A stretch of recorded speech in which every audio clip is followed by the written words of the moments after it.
We've put in place a very first-class economic management team. I would even say world-class, because the Minister of Finance, the very known Wall Street banker, investment banker, really high achiever. The former Minister of Finance, who is deputy chair, vice chair of the economic management team, Yao Safo-Mafo, he was voted at one time the best finance minister in Africa by the World Economic Forum, and many others. They're just a solid, capable group of individuals who have come together to manage the team, and we meet every week without fail. And so we have a laser-eyed focus on the economy, and we are taking decisions and making sure we monitor what is going on. You see, people believe we've put in place a very first-class economic management team. I would even say world-class, because the Minister of Finance, the very known Wall Street banker, investment banker, really high achiever, the former Minister of Finance, who is deputy chair, vice chair of the economic management team, Yao Safo-Mafo, he was voted at one time the best finance minister in Africa by the World Economic Forum, and many others. They're just a solid, capable group of individuals who have come together to manage the team, and we meet every week without fail. And so we have a laser-eyed focus on the economy, and we are taking decisions and making sure we monitor what is going on. You see, people believe that Ghanaians are small-minded and that you can tell them anything just to win their votes so that you can win political power. NDC is not that kind of party. I'm not that kind of person. As I said in the past, I believe that Ghanaians are small-minded and that you can tell them anything just to win their votes so that you can win political power. NDC for Peo, Amu Peo, 2024 Abano, and Yadome winning da. Amu winning. Amu winning. Moko check your record. Amu winning. Na MPP Amano Kono. MPP Amano Kono. Yes, you say you better win the election. MPP, yes, you say you better win the election. It's the enemy. Why be asked why you better win the 2024 Abano? You better so. You're a political party. You're a political party. Aso for Imam for Omobuku Sawom. That the say you better win the election. It's a quite be you better so. You better win the election. You better so.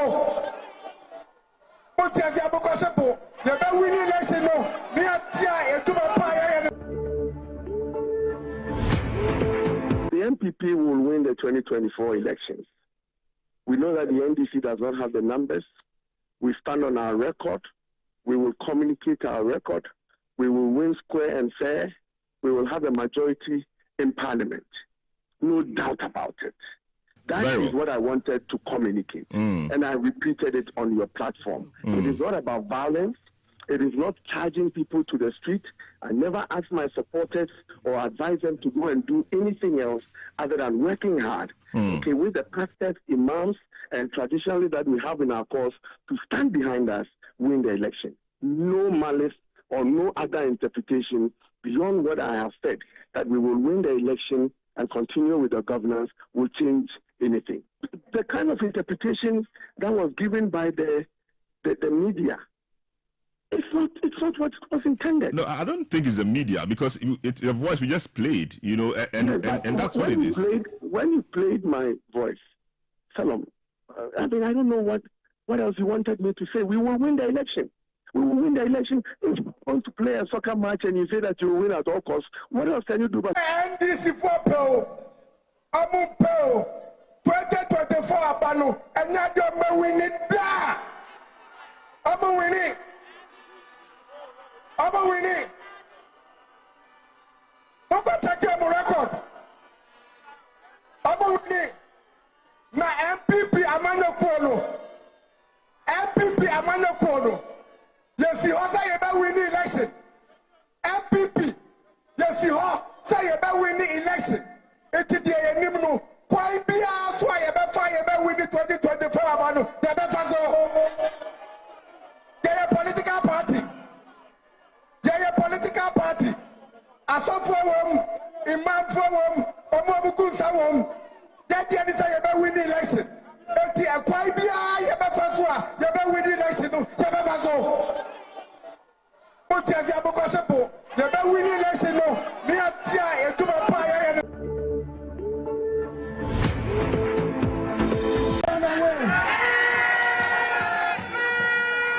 We just stood at the corner, and when he was about to take the hotels, we said, hi, you know.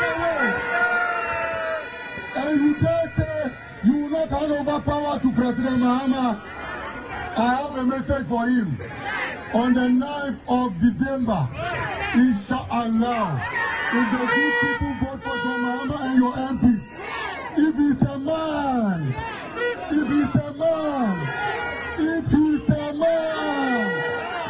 should not hand over power and see.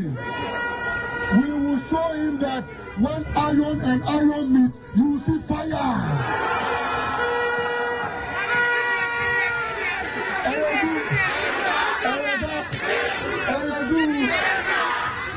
The people of Sisala is here.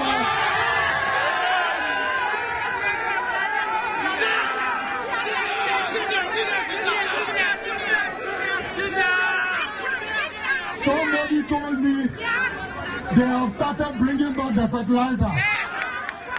I said they better do it. They said the corrupt man, the corrupt MP for Sisala East has started bringing back the fertilizer. I say they better do. But the truth of the matter is that the president of Burkina Faso, Ibrahim Touare, has said that he does not need the fertilizer from Ghana. So they should give the fertilizer back to the people. And that is why they are bringing the fertilizer back. Somebody told me we will not be able to locate the fertilizer. I said the same donkeys that send the fertilizer to Burkina will show us where the fertilizer is. The donkeys will bring the fertilizer back. So my brothers and sisters, today I am proud of the crowd I see here. When I go back to Accra, you can expect more fireworks.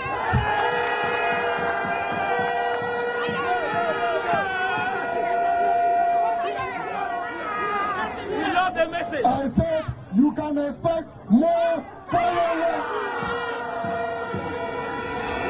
Because I know we have backing. And I know the Upper West region is behind the NDC and John Mahama. Finally, they have started apologizing. I hear the MPP say they are sorry. They said they are sorry. Can you bring back the lives of the pensioner bondholders that died? Can you bring back the disgrace the people of the collapsed banks went through for 7 years? Can you run away? We just stood at the corner, and when he was about to take the hotels, we said, hi, you run away. And you dare say you will not hand over power to President Mahama. I have a message for him. On the 9th of December, inshallah, if the good people vote for John Mahama and your MPs, if he's a man,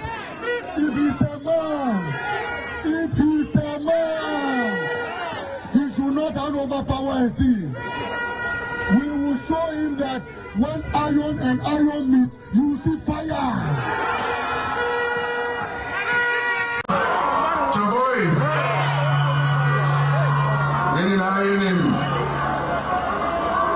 Sir Easter, and when they away, now, if you're there, and your boy is was in them, watching or best sorry, it's another quite them said they pay the car, and my hotel another one.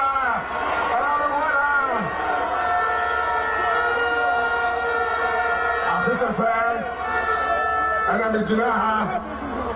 Camera for the movement in the Armenian and the Cabio. Officer said, I'm in Jinaha because NDC Po, Omumpo 2024, Abano winning.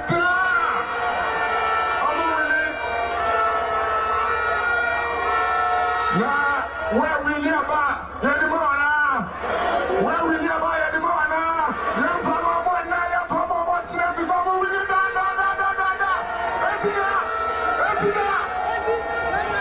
And that time now because I said no. Nakana you are which remo. Now you here. Now every day. Food inflation and I'm 61%. Inflation and I'm 55%. Cement, Ecoso, iron rod board, Ecoso, contractor for SME, IMF for Shishayeti. Now I'm what I have to my agenda 111 $19. Bibia bo Ecoso, I'm a what but that time, you know, I feel the same. You are which you know, I NDC for having said. Sometimes we have to about Ghana. In Texas, I go which you want to know. Ghana for this, I need to know ever to about MPP.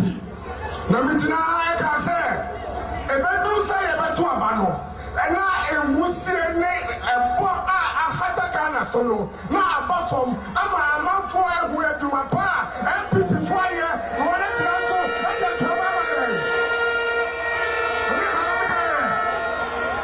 And then, inflation was 61%, and now it was 23%. And now food inflation was 61%, and now I had 27%. And now dollar, and then 19, and then 13. And now IMF is and Mwaku, and Prayaso, and to Onyem Supai, the Bako Tamabuzana. And now I'm up for a year. Now every December, no dollar a day, Ati. Now the other was a day, Ati. Now I do my 4 hours, I do my Ghana. Now you who are higher. They have to about MPP. I'm a Dr. Mahuma, I'm a winning, I'm a president of Ghana. Let me get any question, 2024 election, a member election. Dr.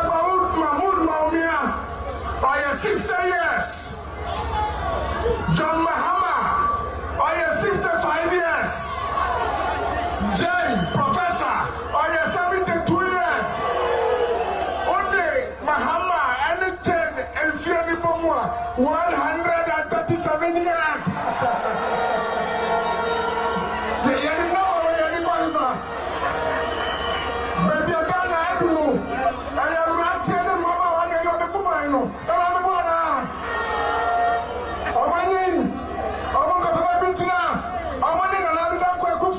I'm going to December 2024. I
December 2024.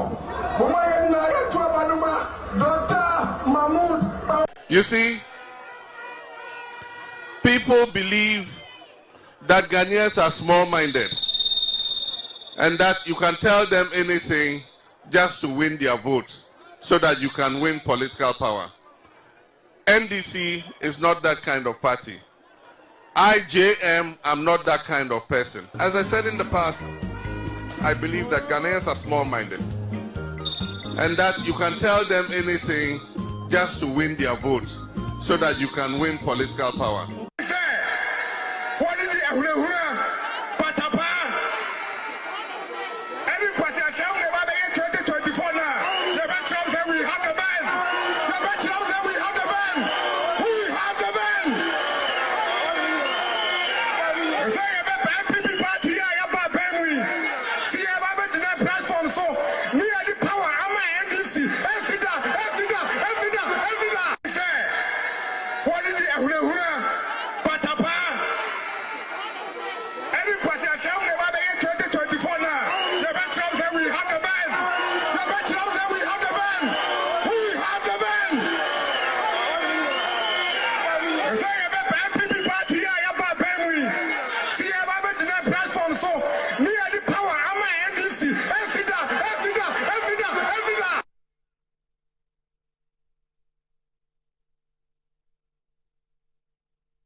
The MPP will win the 2024 elections. We know that the NDC does not have the numbers. We stand on our record. We will communicate our record. We will win square and fair. We will have a majority.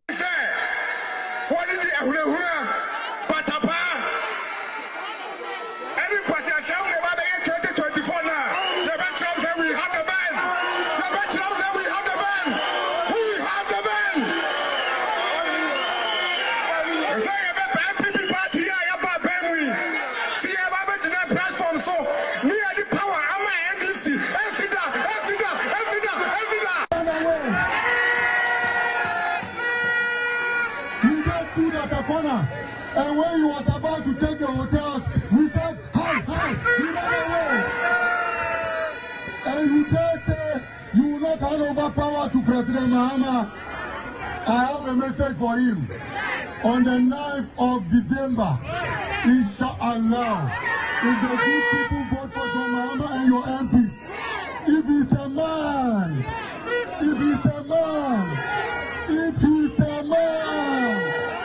he should not hand over power and see. We will show him that when iron and iron meet, you will see fire. PPA you are talking about. I was being very general because I wanted a general comment about commitments for these power agreements and your view. Honorable Chair, I think that most times we bargain from a weak position, and that will influence and affect whatever contract is negotiated or arrived at. And the investors always want certain assurances and risk-free investment, and that is what probably leads to the various guarantees and securities which they request for. So, no, my last question on your CV. You are a member of the Election Management Committee of the Judicial Service. You have also, looking at the elections around the world, you participated in different elections. Now, what advice will you give to the Electoral Commission at this critical time? With your experience as an Election Management Committee member of the Judicial Service, and the political parties generally, on the very eve of elections in Ghana? Honorable Chair, the Election Management Committee of the Judicial Service deals more with building capacity amongst all stakeholders, particularly on judges who would have to be dealing with election, petition, disputes at the parliamentary level.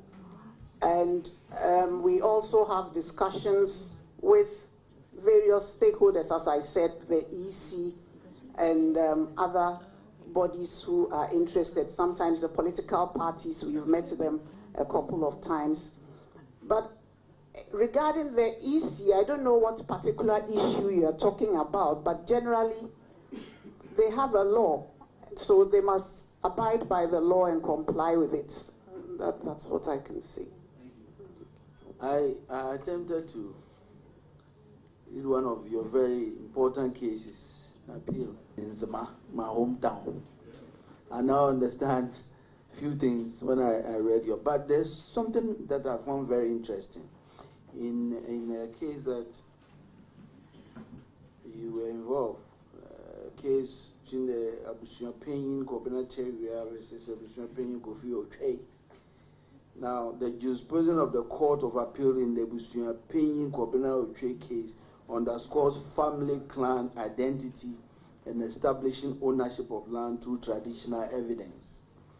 What is your take on the concerns that such judgment will have for the persons who should overrule the preliminary objection with reasoned arguments and proceed with the vetting process?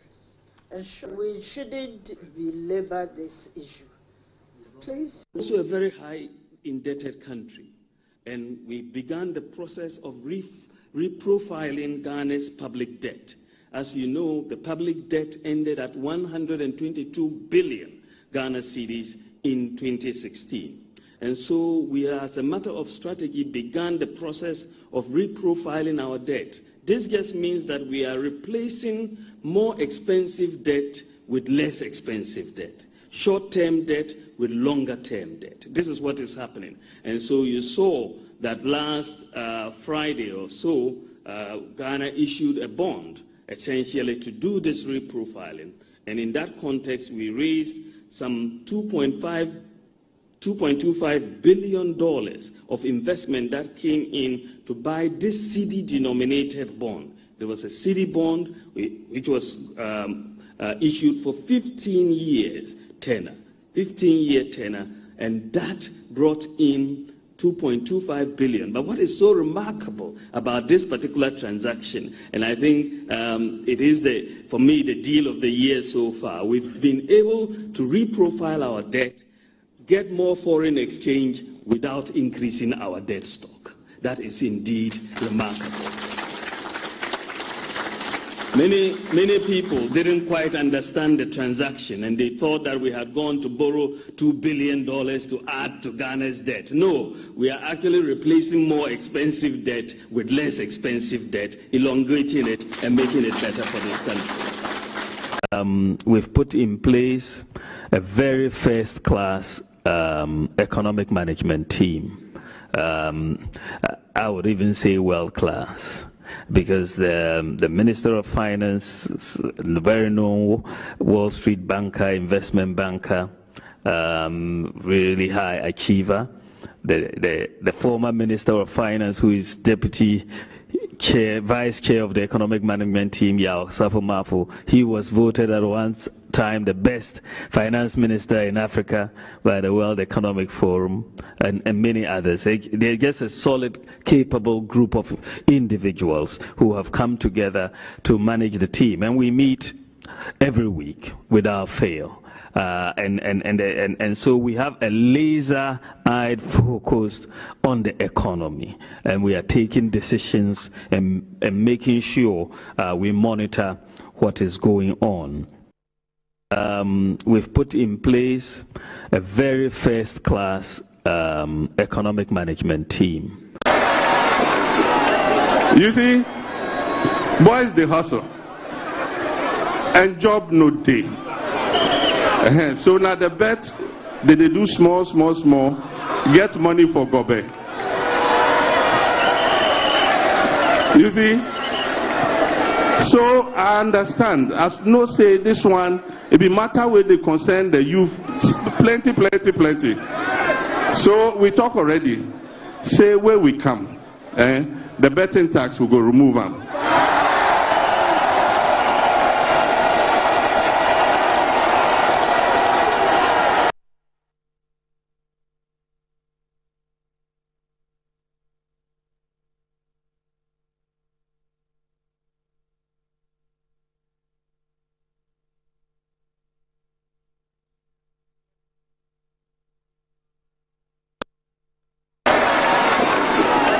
You see, boys they hustle, and job no day. So now the bets they do small, get money for Gobe. You see? So I understand, as no say this one, it be matter where they concern the youth, plenty. So we talk already, say where we come, the betting tax will go remove them.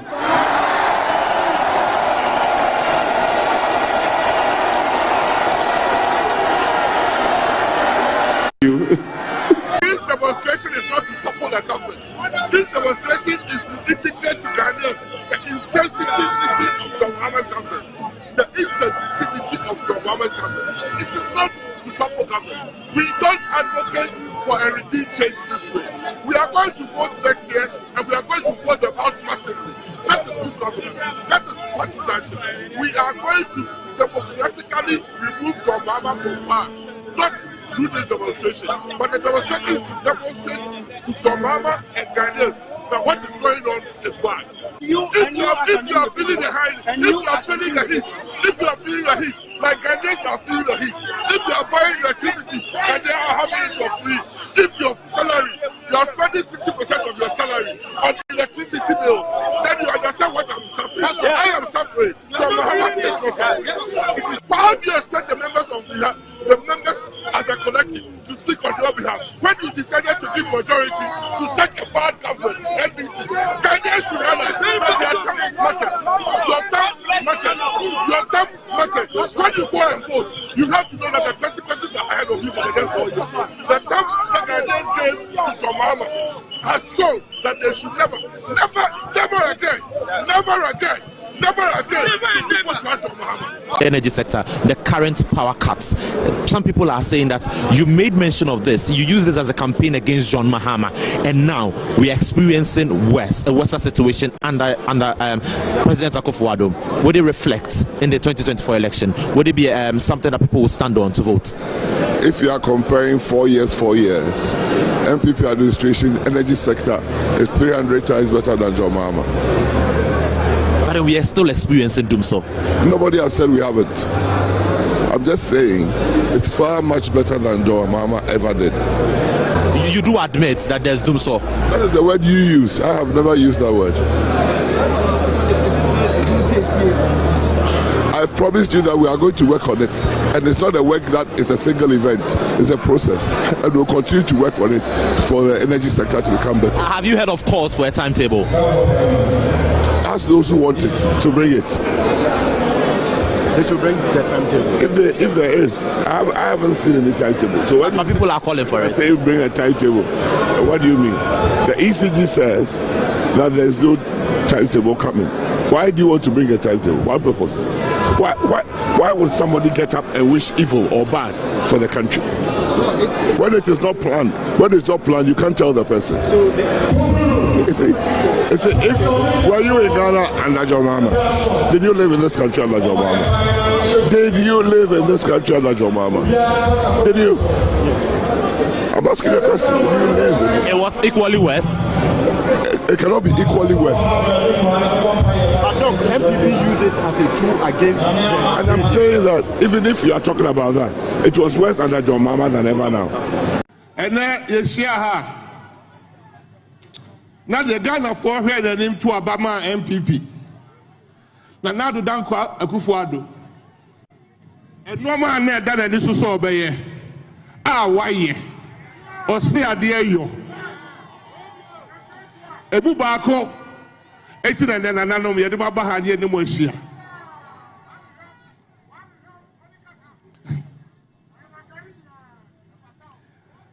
Now the Danko Akufo-Addo be the man penny. Minstro and Maka. Some potom be anywhere than a commercial Santaman. As a demanding a dini, and on the Atna as a tinapa. Today, any Baha. And if a fairway, a BC Yapam Hada, a BC as Santabamda, Nanado Danko Akufo-Addo, a BSC, an area. No clear, Obinya Serbia, Uncle Baby. Obinya Serbia, old Tibinia Binti, and now the Osia Wasano, Osa, no Achia, Nepa. Ghana, Baby, I go ABS here. And so be a Musasa Aden Echo, if it's a soldier, I'm a Ghana here. And see what Koso Kwame Kuma Breso. And see what Akuse, a champion abreso, and see what Bui, President Kofi abreso, and see what Takrade, President Rollins abreso. And then the Danko Akufo-Addo, the serious Kumasia, or Sikuasa for Adina AAB. There be Ghana and the HHA, Ghana and the HHA. Sir, and then area about hey. Sir, and you know, Kanye, hey. Said the VI for Kayano.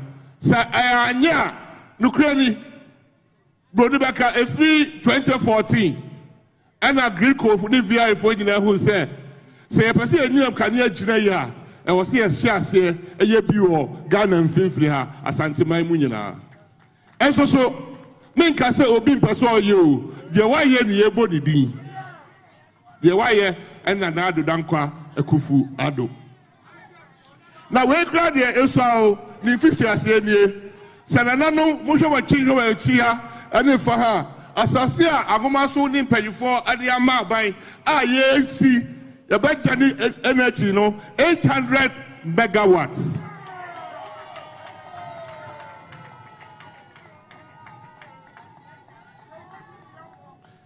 mempa ebo abebo ande se na nado Danko Akufo-Addo na di da so yi na ni so ade ehuin I never bet you. As I before by any as I before by Sir Dimonium. Ama Aba ye bet way. Now, now, don't go Akufo-Addo party, no. As I before can say, or see a deal your party near. You do one day, Mutio. Under my tenure as president, our challenges in the power sector became so severe. I accepted the responsibility and took some bold decisions to provide a sustainable solution to the problem. I did not throw my hands in the air in despair and blame my predecessors for the crisis.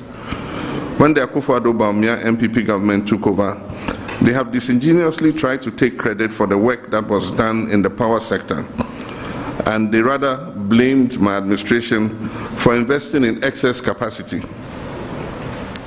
Today, the country has been plunged into darkness. Mismanagement of our generating assets and collateralization of the ESLA, which was meant to provide the resources to finance current and legacy debt, has led us back into doomsday. The best government can do is to eat humble pie, take responsibility for the problem, and work to address it. And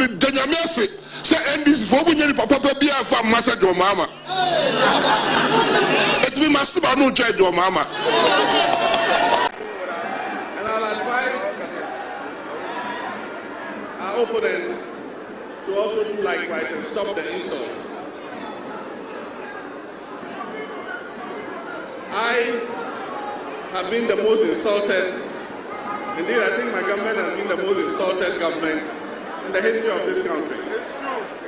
And every day you listen to the radio and personal invectives and insults are rained on my person. And like I said, those things are not going to distract me. I have a job to do.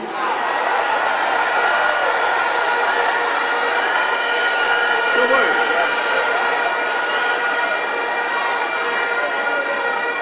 I was given a mandate by the people of Ghana, and I'm not going to let those useless insults distract me from that mandate. Don't worry. What is the difference between the ordinary thief and a political thief?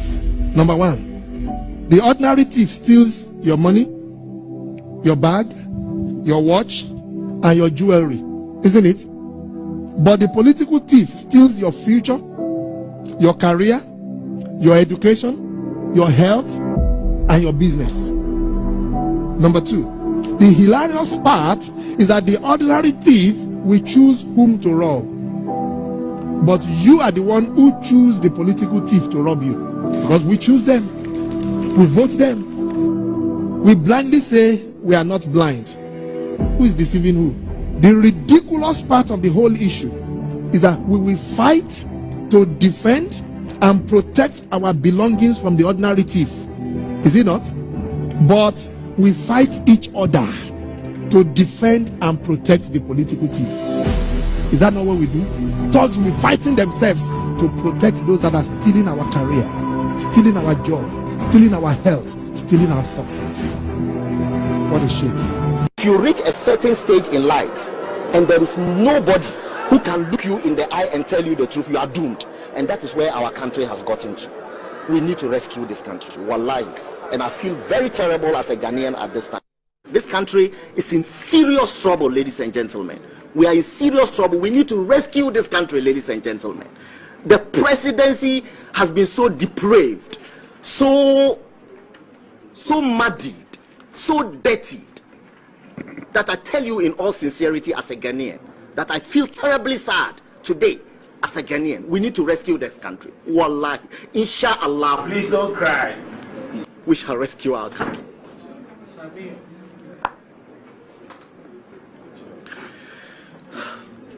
Government is broke, government is broke. But people are spending billions to go inside the government that is broke. Have you ever seen a minister who resigned because government is broke before? Government has no money. Have you ever seen a governor who said, ladies and gentlemen, when I was elected, I thought the government had money. Now I discover government has no money, I resign. Have you ever seen it? Government has no money, but they are bringing money out at election time. Where is that money coming from? So they are lying. What is happening is that there are two types of wicked people in government. Type 1, they eat current money. Any money they find in government, they will eat it. They are wicked about that one. There is type 2. Type 2, they eat current money and future money. They will say, my term will end next year. When I leave, how will I eat money? Let me borrow money now and borrow money of the future and eat it now.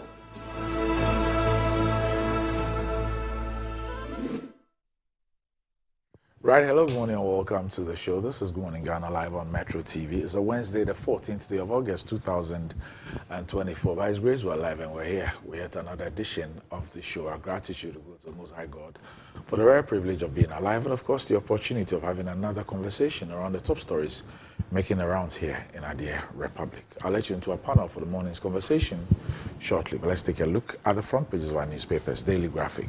Stock exchange to support graphic listing. Abna Moa. Accountability in education sector vital. Experts. Stop attacks on courts. Supreme Court nominee. ATU CEO's lecture series. Let's teach students technical skills. Home Sense. Dr. Ajenim.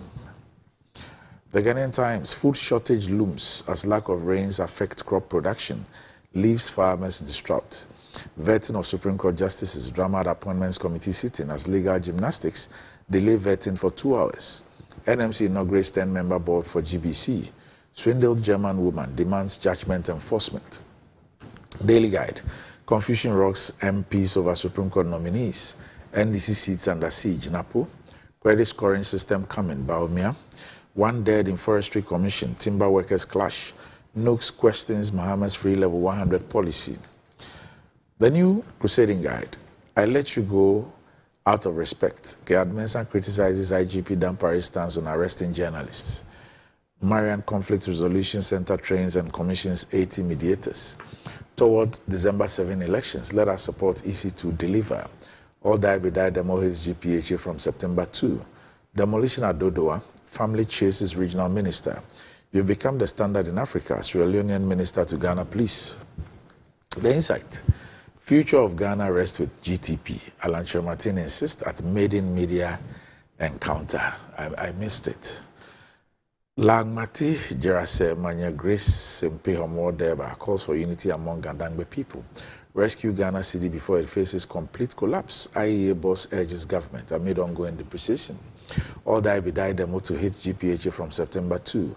Sunum chief vowed to keep promise to NPP and Baumia. Axis of resistance versus Israel. Is a regional war on the horizon? The Informer, be ready for bloodbaths. NDC youth threatens Akufo-Addo. Baumia touts achievements, says youth ready to compete with their counterparts. Election 2024, God factor crucial. Napo insists battle still the Lord's. Ghana police lauded as trailblazer in Africa. Towards addressing rising unemployment, Mahama promises youth development ministry. The Inquisitor, news for investors and others, DMB for golden age of business. Dr. Prempe reveals, Ghana links Dr. Ansah navigates tech sector. 15 takeaways from NDC Youth Manifesto launch. Zoom NPP suspends 2 executives over divisive conduct. Bright Simmons writes, the strange case of Ghana first in quote gold refinery and its broke in quote investor. The Herald. Tobinco and FD officials cook dubious 94 million cedis judgment debt. Ashanti Regional MPP executives gravely divided. First Vice Chairman, others boycott campaign team inauguration. Imani Africa strips out Royal Ghana Gold Refinery. Mahama promises Volta socioeconomic change on a 4-day regional tour. Entrepreneurial education crucial to unemployment. Deputy Majority Leader. The Daily Statesman. Bold vision for Ghana's future. NPP to launch manifesto on Sunday. Napo confident of massive votes for Baumia and Ashanti region. Amasi endorses Kumin campaign to recapture Akwetia for NPP. African youth support democracy. Afrobarometer. Ghana Health Service increases surveillance against Mpox. The Daily Searchlight.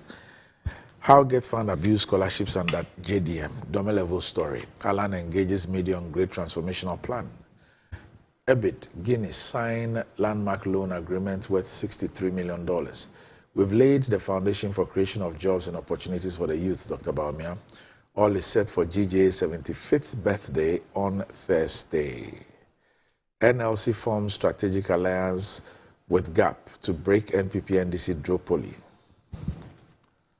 The Ghanaian Publisher, how Ewuku's leadership is transforming NLA. Clears 17.1 million cedis debt, makes 5.2 million cedis profit. Mahama cries over NPP Volta gain, says they barely made any inroads under Rawlings. Minority school against Supreme Court nominees fail. Napo optimistic NPP will secure 85% Ashanti votes. The Accra Times. Mahama schools Baumia and MPP on 24-hour economy policy, urges Ghanaian youth to dream big and aim high. Speaker dismisses Afenyo Markin's claims, accusations unfounded and made in bad faith, says he remains committed to his oath of office. Lies against Mahama proving false. Joyce Bauer blasts Akufo-Addo after OSP's exoneration over Airbus scandal. Agalga slaps in court Interior Minister over government decision to recruit party vigilantes and goons into the security services. Daily Post. Unite against NPP propaganda and vote buying in the Volta region. Mahama urges Voltarians. Lordina Mahama advocates for peace and unity in Bono. Budgetary allocation to presidency will be reduced to fund no academic fees for level 100 students initiative. Dr. Apak. Business and Financial Times. Inflows expected to ease Yuletide city pressure. Nearly half of infants under 6 months not exclusively breastfed. Nana Ahimfua Dankwa advocates youth empowerment. Thermal-free zones enclave under threat. Mountain of garbage threatening businesses. An open letter to the IGP. Fake news, please arrest and related matters. Import of fake drugs. Tobinco Pharmaceuticals and CEO exonerated. And that's about it. For the front pages, we'll be back shortly.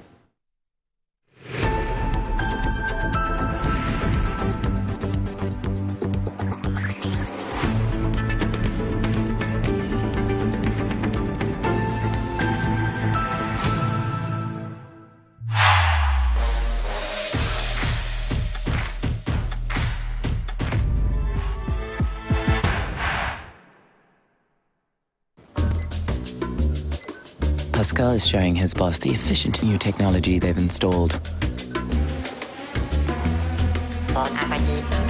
She's pleased. But now she's asking, why is that still there? Pascal explains the new fleet-finding darts are more accurate than the old ones. The boss is not so pleased anymore. If you haven't automated your fleet management yet, it's time to get business done better with MTN Business. Anti-cavity, gum protection, brighter teeth, and fresh breath. I'm a fat missy way. Prepare your banter, Matthias. That's a cycle. It's her smile, the fresh breath. Me, Gidi said we use Cal 360 toothpaste. Some kind. Cal 360 toothpaste. That's Kia. Cal 360 toothpaste. It's a gum protector. Onim jom kasan. Kile kosan. Cal 360 did the way. It's cool mint. Gives me fresh breath and your confidence booster. And you will see so feeling to when you know Cal 360 toothpaste. Happy smile. Cal 360 toothpaste, anti-cavity, gum protection, brighter teeth, and fresh breath. Cal, happy smile. This advert is FDA approved. In today's modern world, stairs are a challenge, especially for our elderly and those with health concerns. Navigating them can be difficult and even dangerous, but there's a safer way to move vertically. Lifts and Elevators Limited Company, your answer to a more accessible and secure vertical transportation. Our elevators and escalators, including top-of-the-line pneumatic vacuum elevators, Fuji elevators and escalators, offer a safer and more convenient alternative, eliminating the risks of stairs and enhancing accessibility for homes, businesses, and hospitals. Choose safety and convenience with Lifts and Elevators Limited Company. Elevate your spaces today. For more information, visit our website at www.elevatorsgh.org or call now on 0200-535-515. Lifts and Elevators Limited Company, the elevator people.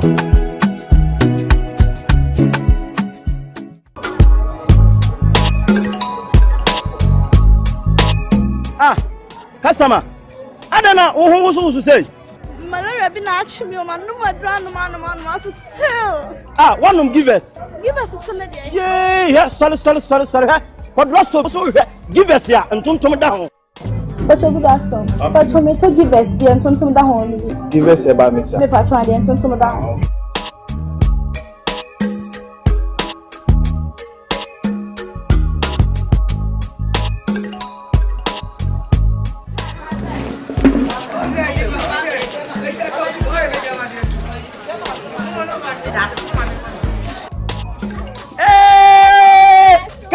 customer. Give us a tonto now. Pa. Onuya kayo oba wa fa furo nom de o ma no banu fo nom akwada wa ni mfie dumie no ono nso nom. Bet. Blast. Boom.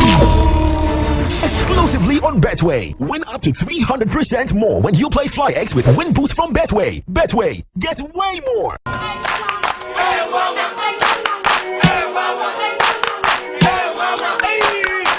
Cratchy, unemu bua unkoisha Dr. Ban uye denwa.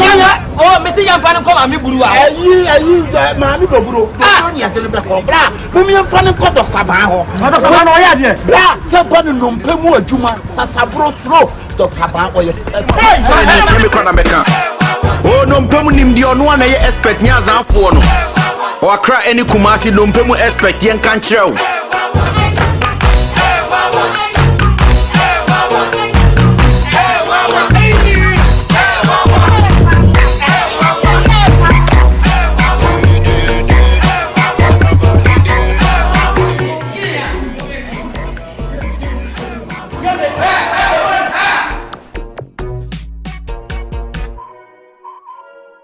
Hello. Yeah, and you were back in Greece. To say why you fit a millionaire. Yes, the luckiest at Aroma. To say about from Massa Echeman. Yeah. Now check this. Sister Abna, aka Kogi Hima. The luckiest at Aroma. Queen B. Yeah. Boss lady Baku Pet. Hold on to your seats, folks.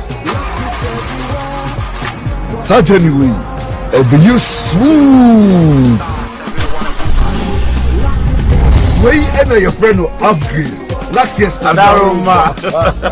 And the best part, that with the luckiest, will be or a shot to a good life. And I'm talking to you, me, your girlfriend, your ex, your neighbors, your landlords, and even Goro boys. And no one is over dialing with lucky number. *712#. Now the Oswald ticket to win in the community draw or the grand draw on the 30th of November 2024. The luckiest is regulated by the NLA on the Caritas platform, not for persons below 18 years.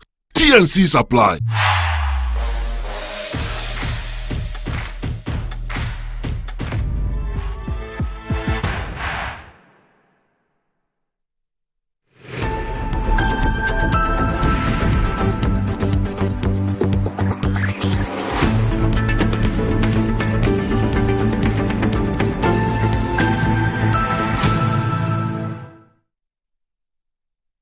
Right, welcome back to the show. If you just joined us, this is Good Morning Ghana live on Metro TV. And I'll let you into a panel for the morning's conversation shortly. But let me take you back into time. Precisely 15 years ago, what are some of the major things that you remember? Well, you probably had just bought your first mobile phone, or you had sent a text message via the internet for the very first time, or you had just discovered the ease of moving money around conveniently. But let me give you one big reminder. Those are the moments where Momo started being there for you. So guess what? Momo is 15 years old. You've been doing Momo for 15 years without even realizing. Well, from the first time you sent money to a loved one to paying your bills effortlessly or enjoying the peace of mind that comes with secure, safe, and reliable transactions. It's been an amazing journey so far. Now get ready for some mouth-watering offers. As we celebrate Momo at 15, look out for MTN's market storms and floats near you and win some mind-blowing prizes. Thank you, Ghana, for doing this with us. Download my Momo on App Store or Google Play and just Momo it everywhere you go. So just in case you don't remember, Momo has been with us for 15 years. Well, and if you're thinking of getting that toothpaste, top quality, great for the entire family, kids and adults, and also Approved by the Food and Drugs Authority, the recommended family toothpaste is Kel 360 toothpaste. It provides you and your family with all-round dental protection throughout the day with freshness. Kel 360 toothpaste is good for kids, children, and adults. Let your family be a proud family when they step out by constantly using Kel 360 toothpaste. It brightens your teeth, prevents cavity, and with its cool mint, gives you fresh breath throughout the day and protects the gum from decaying. For consistency and quality, use Kel 360 toothpaste. It's another product from Samara Company Limited, producers of Sasu. It's available in all supermarkets, malls, and provision shops. Call Samara Company on 0246 864 798. Kel 360 toothpaste. Happy smile. And they say that enjoying the fruits of your labor is as important as enjoying the mansions of your labor. But we also know that the pains of climbing the stairs, especially when you're not exercising, could be challenging irrespective of your age. But worry no more. Lift and elevators have got you covered with the best portable American pneumatic vacuum elevators on the market today. It's a simple self-supported elevator for both homes and offices, and guess what? It can lift your goods too. Wheelchairs can fit in, and they come in 3 custom-made models. It's affordable and can be installed within 3 days. Visit Lift and Elevators at Sakumon, or just call them on 0200535515 or send a mail to elevatorsgh@gmail.com for consultations and the best solutions in easy vertical movements. So with me on the show this morning, I have the Honorable Deputy Minister of Energy, who's also the Honorable Member of Parliament for the Fija-Kwabre North constituency, Collins Adomako Mensah. Honorable, good morning. Morning, boss. Right. Also with me on the show this morning is a man whose portfolio I find attractive. Okay. Is a Deputy Director for Special Duties in the NDC. Special Duties. Yao Broja Jemfi is also here with me on the show. Yao, good morning. Good morning, Doc. How are the special duties going on? We are on. Okay. We are on. They include the FTs? Many people will not understand. So. Edwige is watching. Doc, we are on. You know, Honorable is, assignment. Honorable is a patron of the of FTs. Board member. Okay, he's a board member. Oh, I see.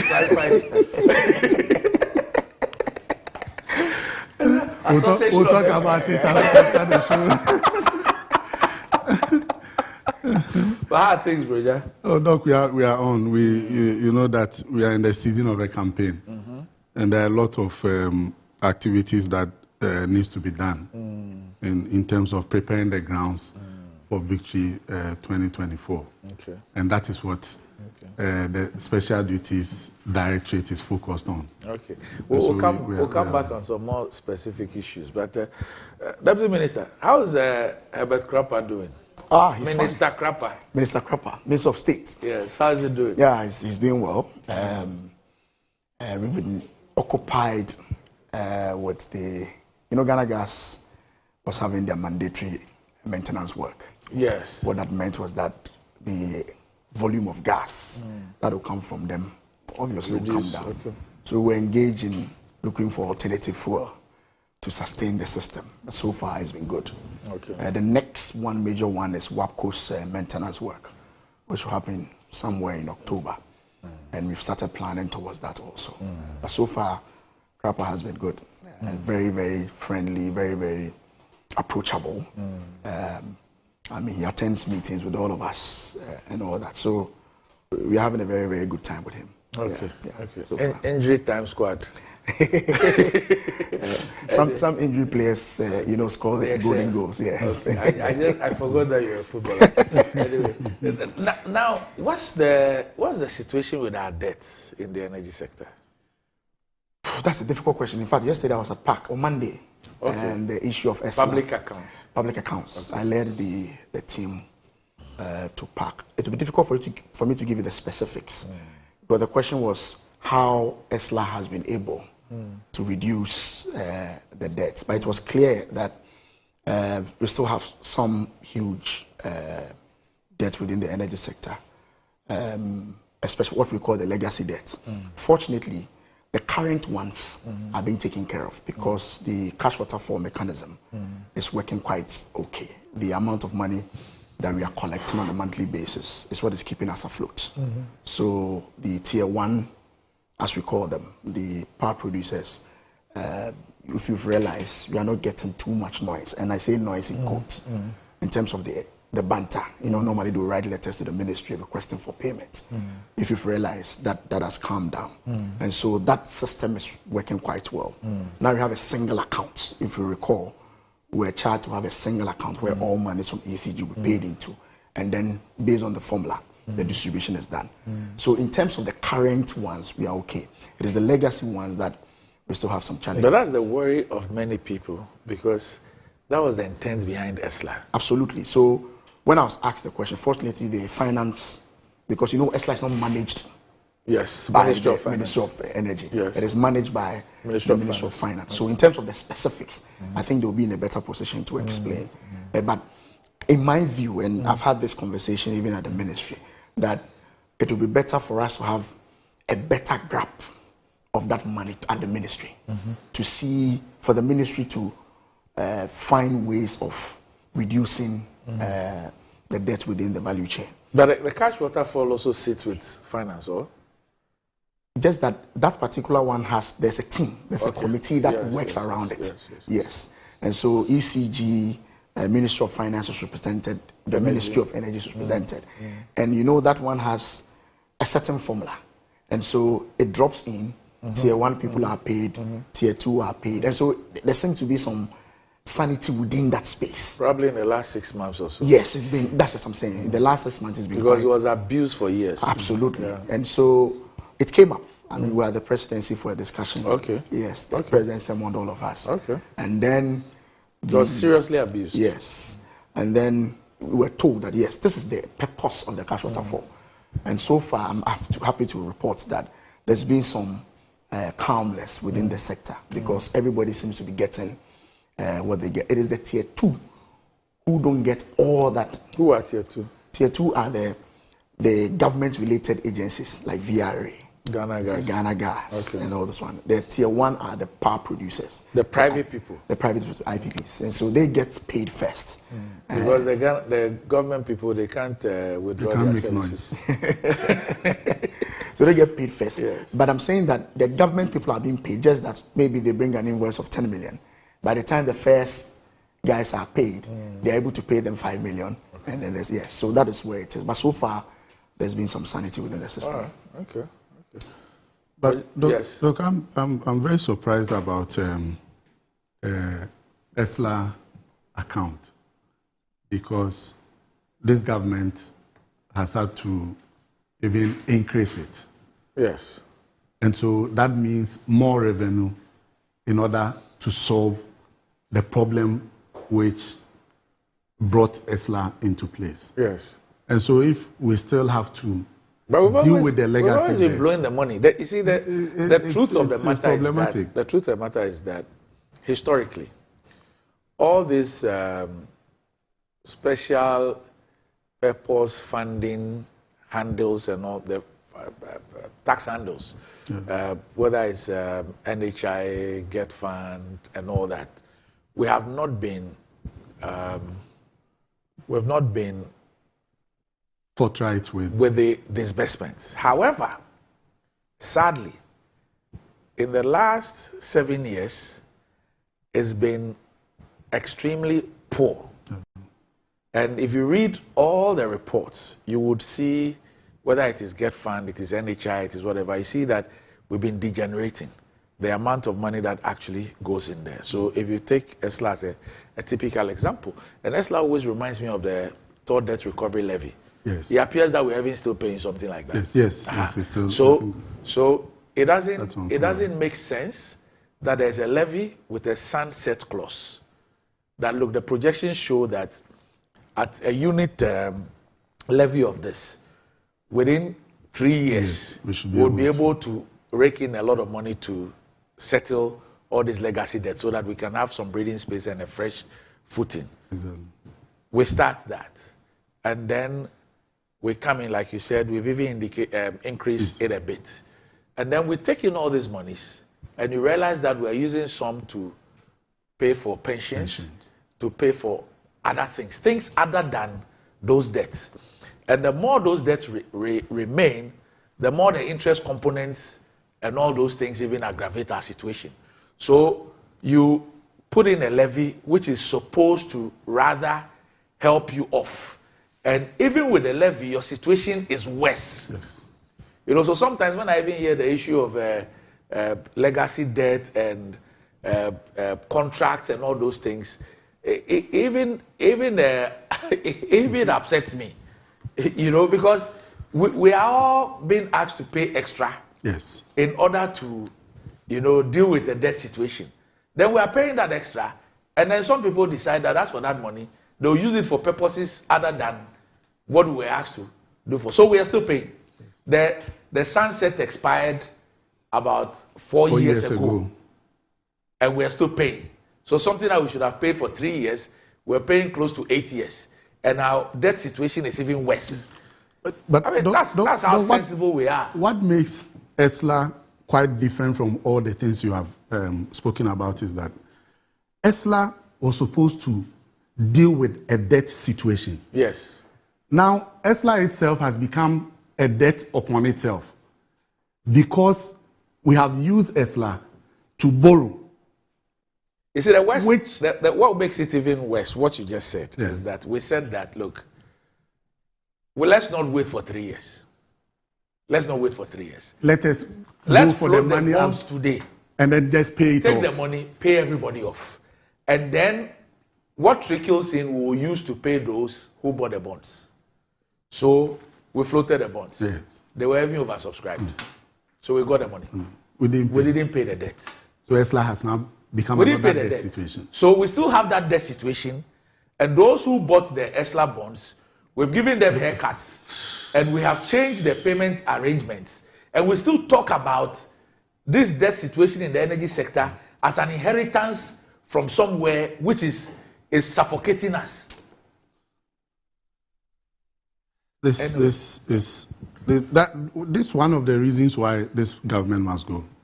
I knew you would say that. Yes. Yes.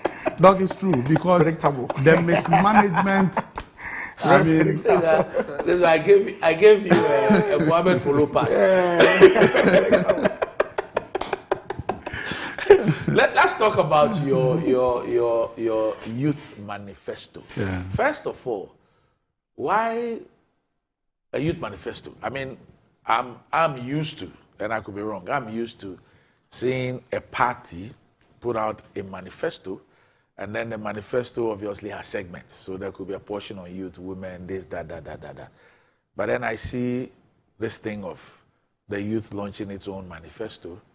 I'm sure it's taken out of the major manifesto. Exactly. Even before the main manifesto and all that. What brought about that idea, and what really should excite anybody about this manifesto?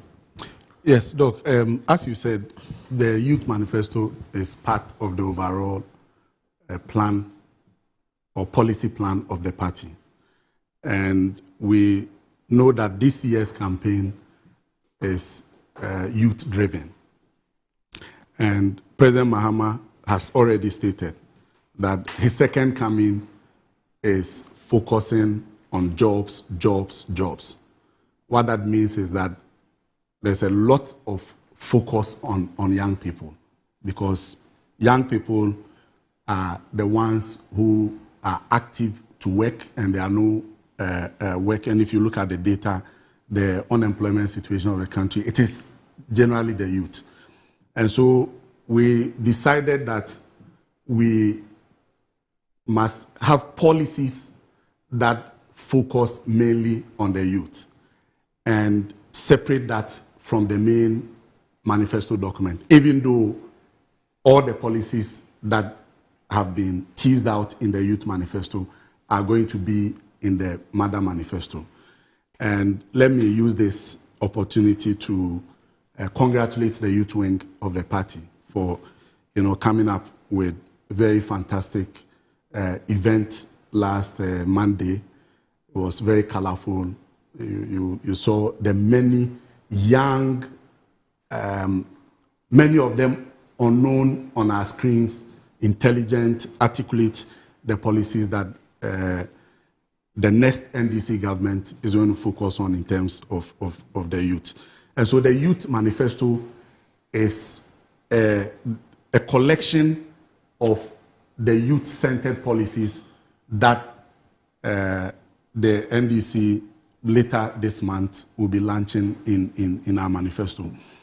And many of these policy proposals, Doc, can be found in the NDC 2020 People's Manifesto. Oh, really? Yes, many of them. Okay. Many of them. And for me, I'm very excited that the timing of the launch of the Youth Manifesto is getting the attention of young people.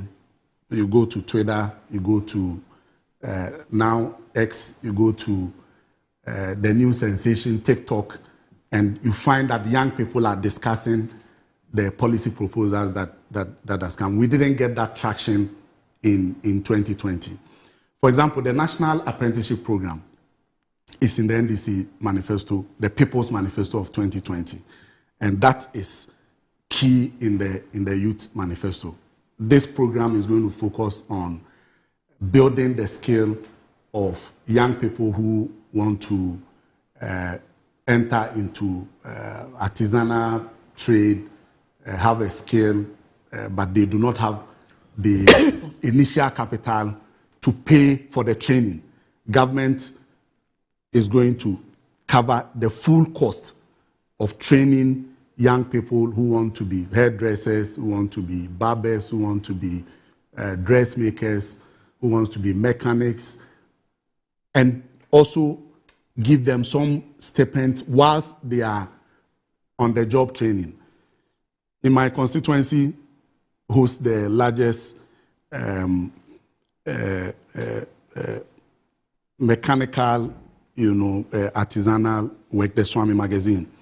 You find that young people are put into learning the trade to become mechanics because they go in as apprentices and they don't have any initial support to sustain them for the 2 to 3 years where they will now master. A lot of them leave it and join the street. And so the National Apprenticeship Program is mainly going to keep people in the trade, learn it, and also support them with the required logistics in order to establish themselves. So the National Apprenticeship Program is a program that I like most because, Doc, when you travel, you find that there are many people engaged in artisanal trade. You have installers, you have plumbers, you have many of these young people who are working and they are okay because they have been able to learn a trade and they are enjoying from the fruits of that training. Also, the Jumera program, which the NDC intend to train and mentor 10,000 young entrepreneurs annually. So for the 4 years, we are going to focus on training 40,000 entrepreneurs. These are not 40,000 jobs. Young people, graduates who want to be entrepreneurs, who want to own their own businesses.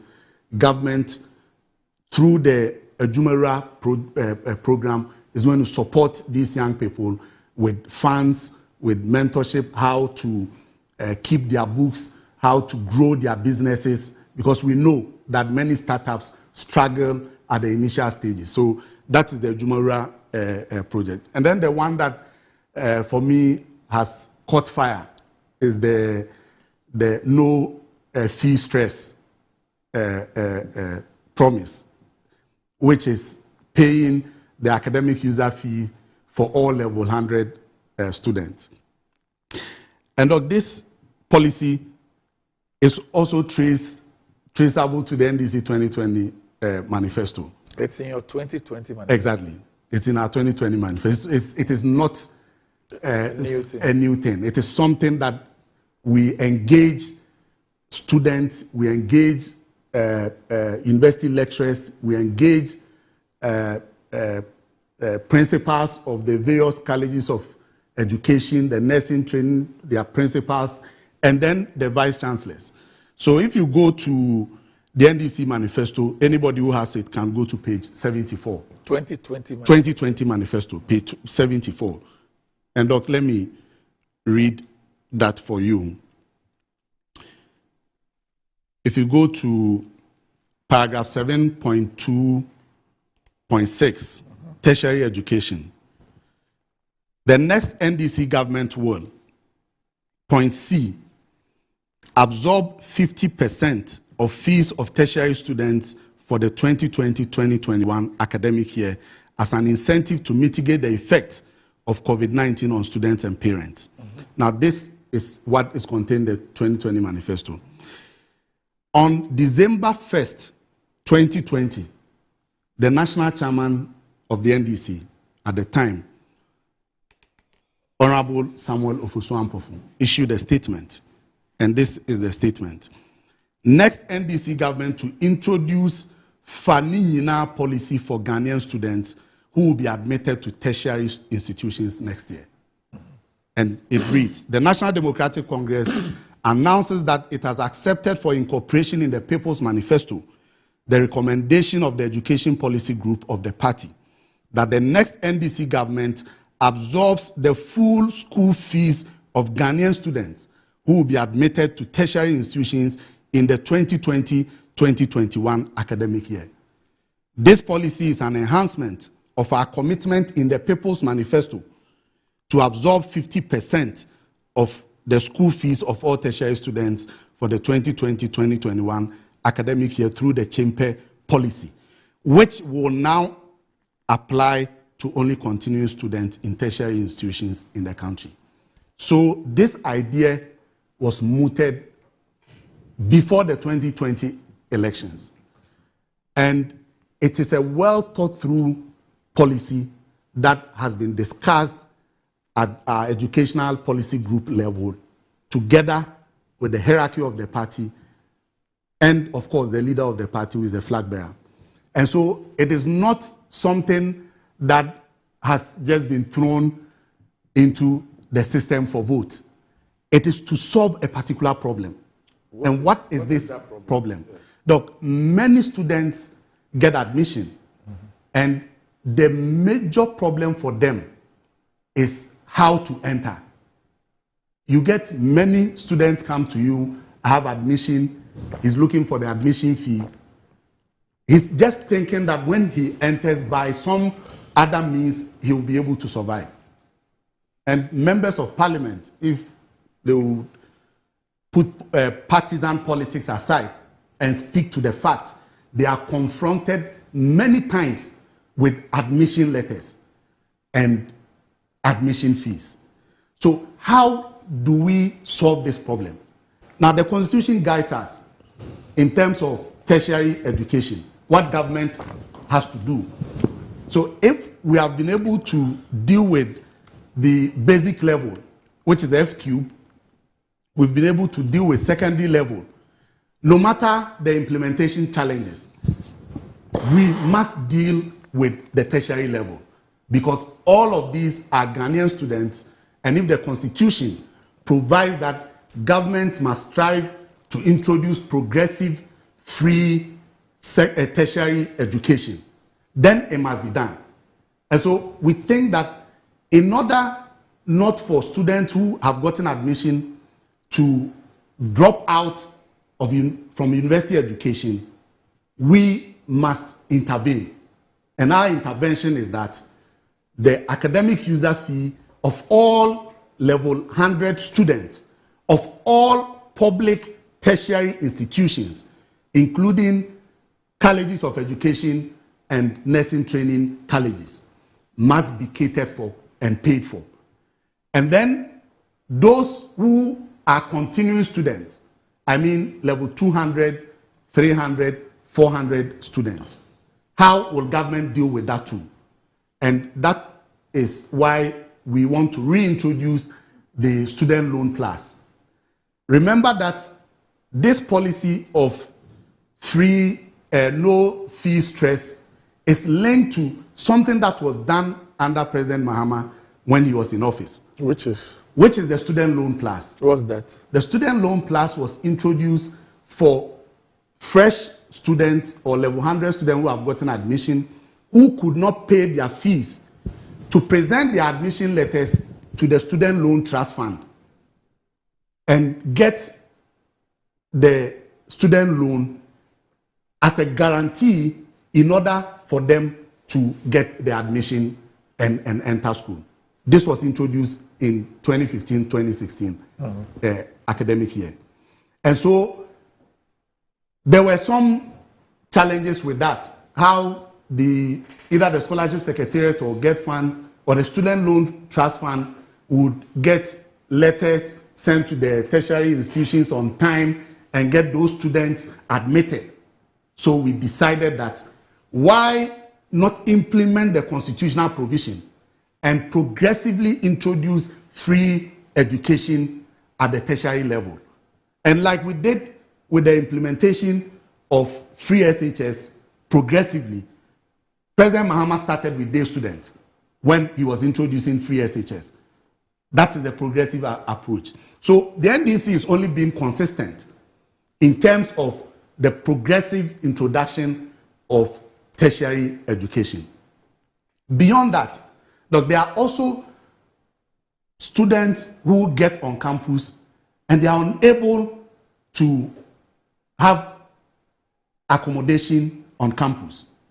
And so universities, as far as I know, I think Legon and KNUST, they have a residency plan or policy, in, out, or in, or out, in, out. And this is very troubling for many students because you have to either be on campus or be very closer to campus.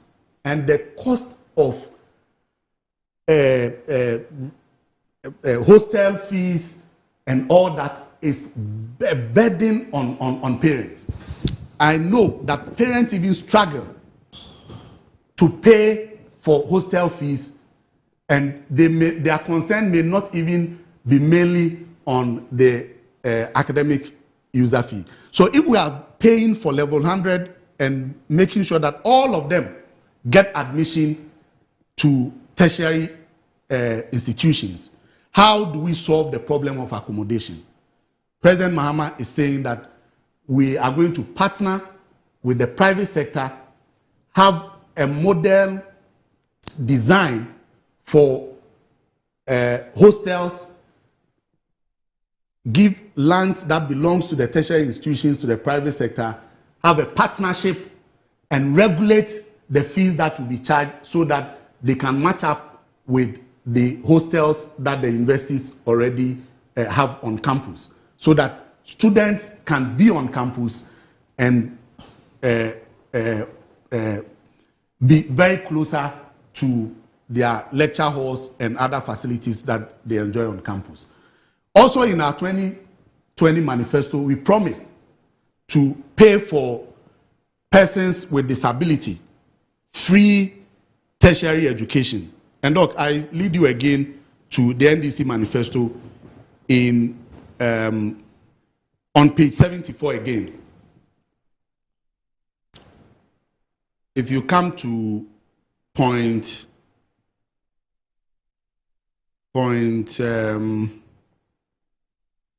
T, the next NDC government one, A, when you get to T, provide free tertiary education for persons with disabilities. This was in our 2020 manifestos. But in, I think a month or two ago, I heard the NPP flag bearer promise it and say that they are the originators of that idea. No, if it is traceable to the NDC 2020 manifesto. And this is part of the NDC Youth Manifesto and is going to be in the mother document. So persons with disability would have free access, free in terms of cost, to tertiary institutions if they want to have tertiary education. Also, the bed for all, that's what I spoke about in terms of building the facilities. We also intend to cancel the licensure exam. for the teacher training or teacher trainees. We want to put that as part of their final exams when they are on campus. They write their final exams, and that will be the measure for licensing them, and then we give them automatic posting to teach. So this youth manifesto, I'm very excited about it, and the way the young people have accepted it, the 1 million coders program, that's also in our 2020 manifesto. Yes, that we want to introduce the Accra Digital Center in all regional capitals. So we will have the Bogatanga Digital Center, we'll have the Kumasi Digital Center, we'll have the Takoradi Digital Center, the Cape Coast Digital Center, and all of these, the idea is that we want to train 1 million young persons in coding, how they will have that soft skill, the digital skill, so that the emerging trend of other international companies assessing workforce in this digital industry and using them even whilst they live in Ghana and work from Ghana, which they call the business processing outsourcing and all that. So the construction of these digital centers are going to help in training these young people in all of these soft skills. So young people of Ghana, John Mahama's second coming is for you. And it is about how we can get something to do so that we can buy our own phones, so that we can assist our parents, so that we can also pay for our rent, so that we can also have meaningful life and be respected in the society.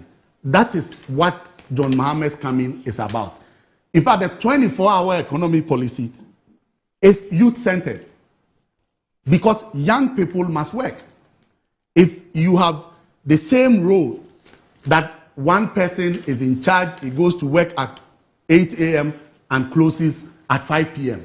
Nobody performs that role again. Meanwhile, you have other young people who are staying in the house, having no job, struggling with this excruciating economy, the high cost of living and all that. So why can't we have a system where one role can be played by 3 other persons in a 3-shift system, so that somebody goes to work from morning, closes in the afternoon, another takes up the same role, closes in the evening, another takes up the same role, closes in the morning, so that it runs like that. Then it gives the opportunity that you can have 3 persons acting and playing the same role and increasing job opportunities for Ghanaian youth. So the youth manifesto, Doc, is a game changer. And I am not surprised that the young people of Ghana have accepted this. If you go to the various campuses by next year, January, institutions like Ken University, the academic year will begin. First year students will be going. Those who are going to struggle to pay their fees, once they vote for John Mahama to become president, they are covered. Those who are living on the street and do not have a skill, if you vote for John Mahama, be sure that the National Apprenticeship Program will be there for you to get a skill and also be certificated, have a certificate to prove that you have a particular skill in an area, which will help you also to fend for yourself. So in all, I think that the NDC is doing very well with young people now, and we are calling on young people to join the NDC. If you want to be a member of the party, you can go to any NDC office or a branch. If you want to volunteer for the NDC, you can go to johnmahama.org and register. Let us all young people come on board. Install President Mahama as president so that our needs and our desires will be met by the next NDC government. Honorable, Randy, let me bring you in a conversation. Yes, good morning to yourself and to my brother.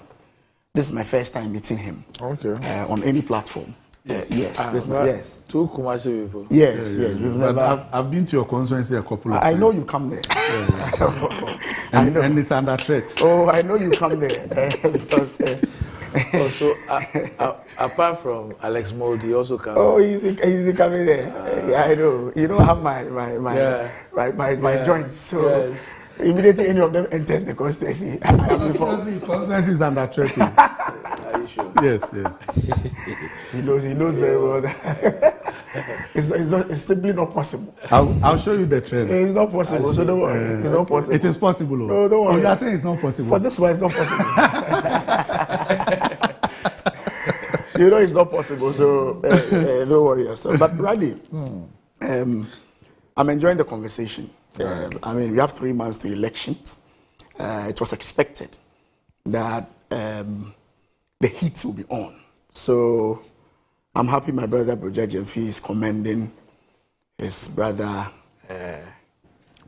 Pablo for a well-organized program. Of course, I didn't have the chance to watch the entire program, but you have seen excerpts. I've seen excerpts of it. Well attended. It was a good program. Well attended. I'm saying, coming from you, praising Pablo is very interesting, Randy. He's very interested. They only contested at the election. Yes, I mean, it's so beautiful, and that's the beauty of our democracy. That after elections, we try to come together to forge ahead. It's maturity. So that's why I'm commending him. Right. For what he I has think done. he detected the streak of mischief in it. Were you at the MPP regional campaign lunch in Ashanti? No, I was in my constituency. I was having some house tours in my constituency. Okay. About half of the regional executives didn't attend. Oh, that's no problem. They were at the funeral. Yes. Yes, colleagues. So I listened to my brother Broja Jemfi. And Randy, it's interesting that the word free is now coming back again. And now the NDC is going into the next election trying to use the word free as one of their catchment phrase or catchment word for the next election. The same people who vehemently oppose the free SHS are now telling us that this time around they want to even take the free SHS a little further and give first-year students some free academic. What is the academic user fee? Yes. But Randy, Broja, you know that the school fees for a first-term student is not only the academic user fee. There are other fees that comes with it. So what you should be telling the first-year students is that we are taking an aspect of the fees that you are supposed to pay from you, from that burden from you. That's what you should be telling them. We have stated that the academic user fee. You read a certain statement from your chairman that sought to say that full school fees. That is why I'm trying to clarify that what you are proposing is just the academic user fee. Again, for the past 3 days or 2 days, I've been hearing different explanations to this same policy. I've heard Pablo, my good friend, on Joy FM, say that, I don't know whether it was, maybe he didn't have the full details, but he said that the technical universities were not part of it. I'm hearing you say that all public universities, maybe going forward. Tertiary. Okay, public tertiary. Okay, so going forward, maybe you have to find a way of explaining the details of the policy to us. I've also listened to the president of the Ghana students say that this policy, in terms of the consultation, they've been the major beneficiaries. They would have wished that the NDC would have engaged them so they get their side of the whole story. Maybe you would have expanded your policy or something of that sort. They brought that up. I'm also hoping, I don't know whether you engage the universities on this particular policy. But Randy, any policy that comes to reduce the burden of the ordinary Ghanaian, I don't have a problem with that. I'm just hoping that they will explain to us exactly what the details of this policy is going forward. I mean, we brought free SHS. And I'll be disingenuous to sit here to say I don't support somebody trying very hard to also increase or extend the MPP's free SHS policy to the tertiary level. I don't have any problem. Now he talks about the fact that the next NDC government, Mr. Mahama, his H.E. Mahama, will focus more on job creation. Randy, I have said that His Excellency John Dramani Mahama's only problem is that he's been a president before. And so anytime he makes a promise of increasing jobs for the youth, the question will be, what was his record with youth employment when he was in power? I'm sure that is what will give the Ghanaian youth some comfort and some respite, and believe that, yes, this time round, His Excellency is giving us some confidence that going forward. So Randy, coming here, I just did some few checks. The police service, by 2016, the total workforce was 33,213 as of 2016. By 2023, the number has moved to 46,106. Prisons, when the NDC was leaving power, it was 5,431. By 2023, the total workforce of the prison service, 11,472. What it means is that this government, within a space of 7 years, has added more than 6,000 to the prison service. Fire service, it was 7,000, now it's 15,000. What it means that we've added close to about 8,000 to the staff strength of the fire service. Ghana Immigration Service, it was 4,270. It is now 13,642. When you go to health service, in 2017 alone, we recruited 10,061. 2018, 11,021. 2029, 40,201. 2020, 58,041. 2021, 26,368. 2022, 6,780. So these are the records of the two major political parties. And I'm sure the Ghanaian youth is listening and watching. Between the two political parties, which of them will you be comfortable with to leave in terms when it comes to youth employment? Which of the two political parties will you comfortably leave your faith into to do? So Randy, I have no problem. He talked about licensure exams and the fact that when they come, they intend to cancel it. But would you have a report on Graphic Online, Randy? It was September 21st, 2016. New teacher licensing starts from 2016-2017 academic year. Beginning from the 2016-2017 academic year, all newly recruited teachers will have to be licensed before they will be allowed to teach.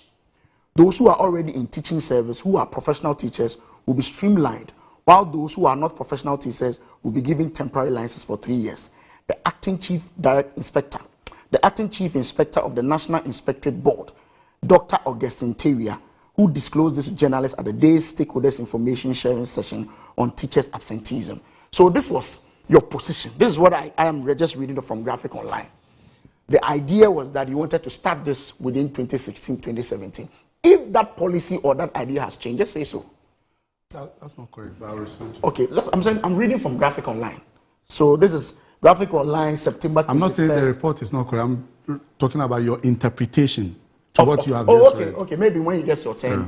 So this is what I'm reading from 2016. Maybe if the policy has changed, that's fine. It has not. It hasn't changed? Yes. Okay, maybe when it gets your turn, you can. Right, and he talked about 24-hour economy, and he said it's going to be a shift system. Shifts. That somebody will go, he closes, the other person will go. Hey, bro, judge. Shift system. When we were doing the free SHS and we brought about this shift system because of the share numbers, you said, no, you don't like shift system. Shift system will collapse the education sector. Shift system is this. Now you are talking about 24 economy and you are talking about shift system. And this one will go. Is the correlation to education not far-fetched? It's not far-fetched. I'm just you're talking about running the shift within 8 hours. The operative where the shift. Not utilizing not utilizing the 16 other hours that are the operative where the shift. Okay. Now, I'm excited about the free and the shift. The fact that now The word free is now a very comfortable word for my brother Brother Jemfi to use. The word shift is now a very comfortable word for Brother Jemfi to use. Going into the next election. Shift to free. When they say people opposing to the word free, opposing to the word shift. So I'm excited that now we are coming to a congruence, a position where both political parties are beginning to understand that we have to do something to help our education system. And one of the things we can do is free. Oh, Randy, FQ, everybody knows it's free. So that's where the free stuff. No, it didn't start from there. Education. But they didn't like the free that we were talking about. They didn't like that at all. They didn't want that word at all. They had adverts against that free. They didn't. They didn't, Randy. I'm telling you. So there's what was it called? I don't know. Let you tell me. I don't know. They didn't. So now Boja is free. The one they call progressively is what is it? I don't know that one. But Randy, yes. The bottom line is that I'm enjoying the intellectual debate that our campaigns are getting to. I mean, it's not the normal banter, insult here and there. Less noise. Now they've brought a policy. For the past 2 days, I've heard people speaking about it, punching holes. And I'm sure as the holes are being punched, they'll also go back to the drawing table to fine-tune it. Bottom line, the Ghanaian people must have some respite going for it.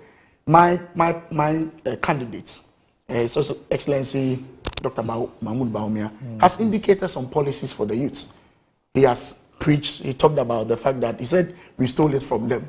The disability students who are having some difficulties, they are going to give them some respite. He said it was stolen from them. Well, that is the policy that it says it's in their 2020 manifesto. He read from their 2020 I don't have any problem, Brandy. I'm saying that he says that we have stolen it. Now he talked about. He said that. Yeah. He talked about loans. Randy, you know the no guarantor system is still in place and it's still working very well. Right? I'm sure you know. Now students don't necessarily have to get a guarantor as it used to be when I was in school. Just with your Ghana card, you are able to access the student loans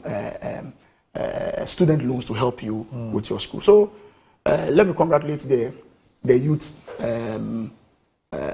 organizer of the NDC for putting together such an event. For me, it gives an opportunity for all of us to have an intellectual discussion. I read a report, but you know these days with all the fake news, I'm not too sure.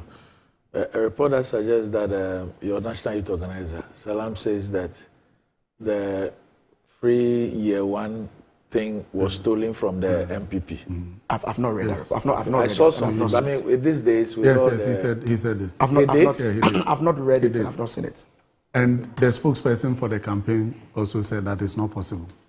I've not heard. That's what I'm saying. I've not heard Salam say so.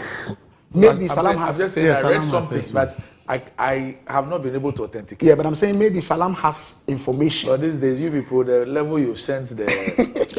No, it's serious. You know, we are going to launch our manifesto. Please don't make it MPP fake news. Deep fake news. No, I'm telling you, don't make it MPP. I mean, but it's not fair. No. It's terrible. Okay, so you played one of the videos. I've seen so many fake news from your end. JM spoke about how what Randy is talking some about. Politicians think that Ghanaians have little minds. No. And they can say anything. Listen to what Randy is saying. And then you take the video and tweak the voice. Boss, if you don't have the original video, you would think that what the MPP has produced is the right video. What Randy is saying good for our politics. Is he's generalizing the issue about fake news. Don't politicize it. I'm telling you, I've seen so many videos that have been edited by the NDC. So his point is that we should strive to make sure that these things do not come up during our discussion. Now, right? I think that's the point you are making. The levels you are taking it to. But if you say it's an MPP problem, that will become a problem because you know very well, you know that these things, you have for special duties. You know that these things sometimes happen. No, this one is not part of that. But Randy, as I said, these are records in terms of employment within the health sector, within the security services sector. And I'm sure that the Ghanaian youth can make a decision between the two political parties. We'll take a break. When we return, we'll continue with the discussion.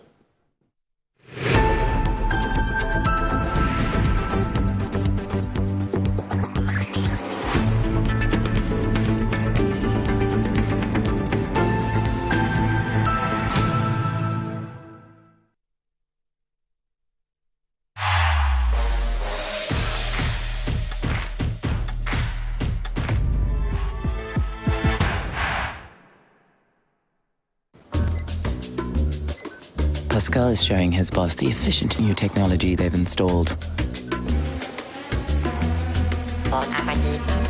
She's pleased. But now she's asking, why is that still there? Pascal explains the new fleet-finding darts are more accurate than the old ones. The boss is not so pleased anymore. If you haven't automated your fleet management yet, it's time to get business done better with MTN Business.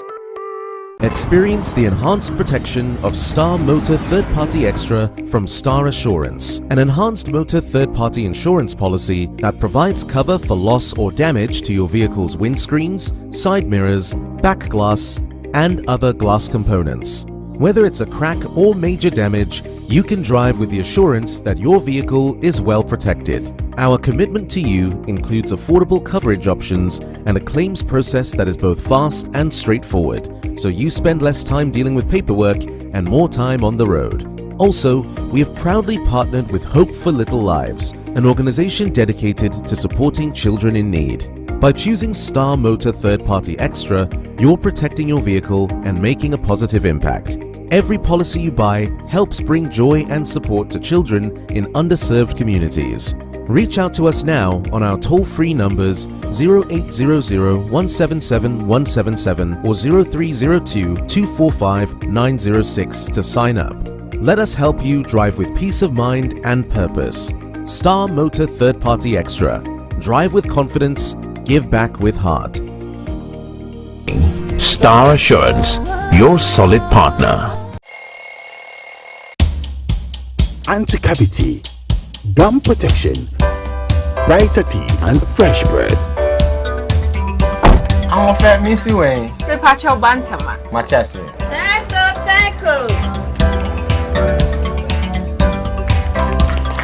It's her smile. The fresh breath. Me, Jidi said we use Cal 360 toothpaste. Some kind. Cal 360 toothpaste. That's Kia. Cal 360 toothpaste. It's a gum protector. Onim jom kasan. Kile kosen. Cal 360 did the way. It's cool mint. Gives me fresh breath and your confidence booster. You so feeling kika when you know Cal 360 toothpaste. Happy smile. Cal 360 toothpaste, anti-cavity, gum protection, brighter teeth, and fresh breath. Cal, happy smile. This advert is FDA approved. In today's modern world, stairs are a challenge, especially for our elderly and those with health concerns. Navigating them can be difficult and even dangerous, but there's a safer way to move vertically. Lifts and Elevators Limited Company, your answer to a more accessible and secure vertical transportation. Our elevators and escalators, including top-of-the-line pneumatic vacuum elevators, Fuji elevators and escalators, offer a safer and more convenient alternative, eliminating the risks of stairs and enhancing accessibility for homes, businesses, and hospitals. Choose safety and convenience with Lifts and Elevators Limited Company. Elevate your spaces today. For more information, visit our website at www.elevatorsgh.org or call now on 0200 535 515. Lifts and Elevators Limited Company, the elevator people.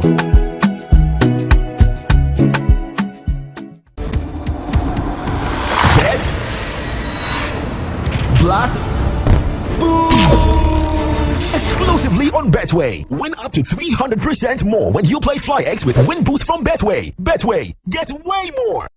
Are you looking to own a prime piece of litigation-free land where you can put up your dream family home or your ideal getaway retreat within a luxurious estate? Then look no further. Welcome to Rehoboth Hills, where your dream of hassle-free land ownership comes to life. Acquire land devoid of multiple purchases, litigation, and landguard issues in a safe and secure gated community while enjoying the fabulous night view of Accra from the serene Ebri Mountains. Rehoboth Hills offers spacious plots that provide you with the ideal setting for your dream home and a valuable, safe investment for your future. The lands are located in the prime area of Ayarifa within our residential development Rehoboth Hills, overlooking the city of Accra and the Abri Mountains. Our prices are very affordable and designed to fit your budget. We offer flexible payment terms, ensuring that you can invest in a valuable asset for the future. Contact us on 0244 764 499 or 0204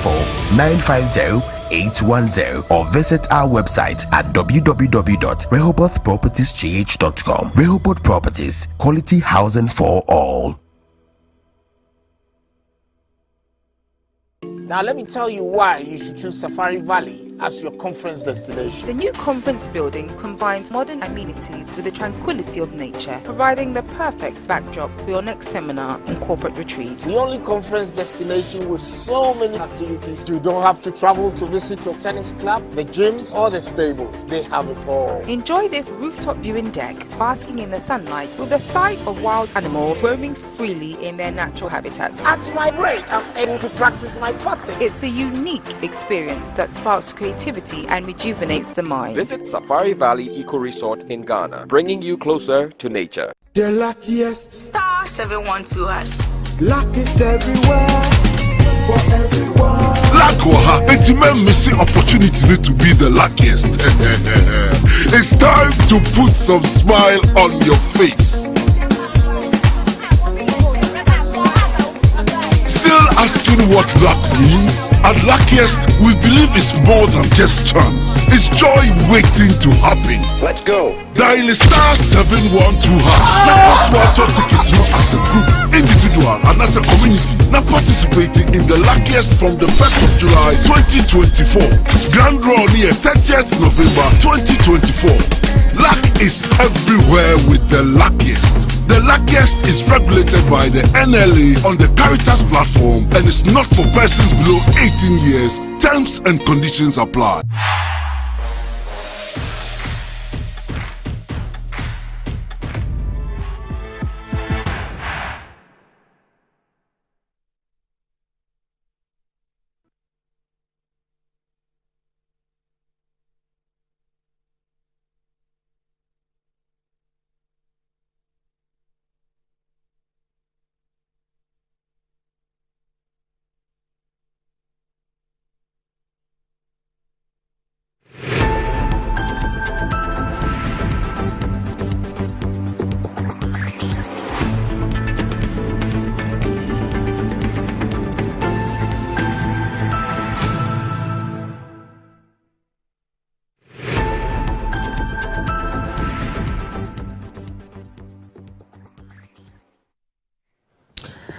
Right, welcome back to the show. If you just joined us, this is Good Morning Ghana live on Metro TV. Still with me on the show, I have the Honorable Collins Aduma Komensa and Yabroja Jemfi.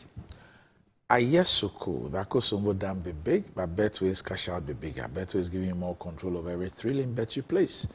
Enjoy the biggest and most reliable cash out in Ghana on Betway without any hassle. Sign up today at betway.com.gh. Terms and conditions apply. It's not for persons under 18 and is regulated by the Gaming Commission of Ghana. Betway, get way more. And Blue Jeans energy drink has been on the Ghanaian market for over 20 years. We already know what it does for the body. It contains vitamins and nutrients like vitamin B2, B3, B6, B12, as well as taurine and guarana, which are known to boost your strength and energy, as well as promote high performance and endurance. Blue Jeans energy drink has been tested and tried. It's indeed the best. Blue Jeans energy drink is for bold and active men and women. So go and grab a cold can and power your day. It's in shops nationwide. You can reach Budget Cash and Carry Limited on 0208128190 0010000. Okay, Roger. So let's conclude on yes, Doc, a few issues. The first one has to do with the graphic report you read. Licensure. Yes, NDC believes in licensing teachers. Okay. We are not opposed to licensing teachers. Mm-hmm. What we are opposed to is licensure exam, which is different from the final exam that these trainees write when they complete school. No. That is what we are. Explain this to me. Explain this to me. Teachers who go to training colleges, yes, the colleges of education. Exactly. Okay. They write final exams. Yes. And they pass. Yes. How different? So if you say that beyond that, there will be licensure. How are you going to do that? Okay. So what we are saying is that the licensing of these trainees must be fused into the final exam that they write. Okay. So the point you're making, and correct me if I'm wrong, the point you're making is that there ought to be a licensure exam.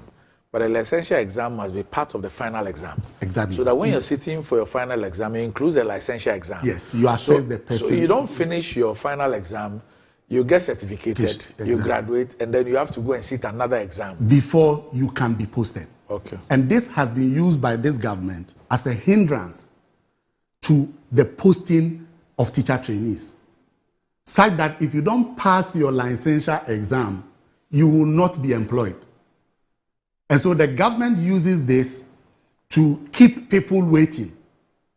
Are you saying that there's a deliberate scheme to fail people? I mean, some students believe so. Some students believe so. Because they write the exam and they see Shouldn't we be worried so that the colleges of education will train people for, I believe it's 3 years? If yes, I'm right? yes. 3 years. Now it's 4 years. Okay, 4 years. They graduate. They are given degrees. They are awarded degrees. Sorry, and they fail licensure exams.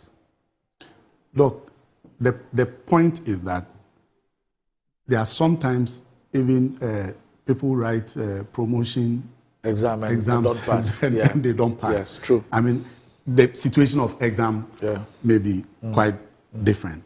In fact, a student in school who completes school stays in the house for a year or two without any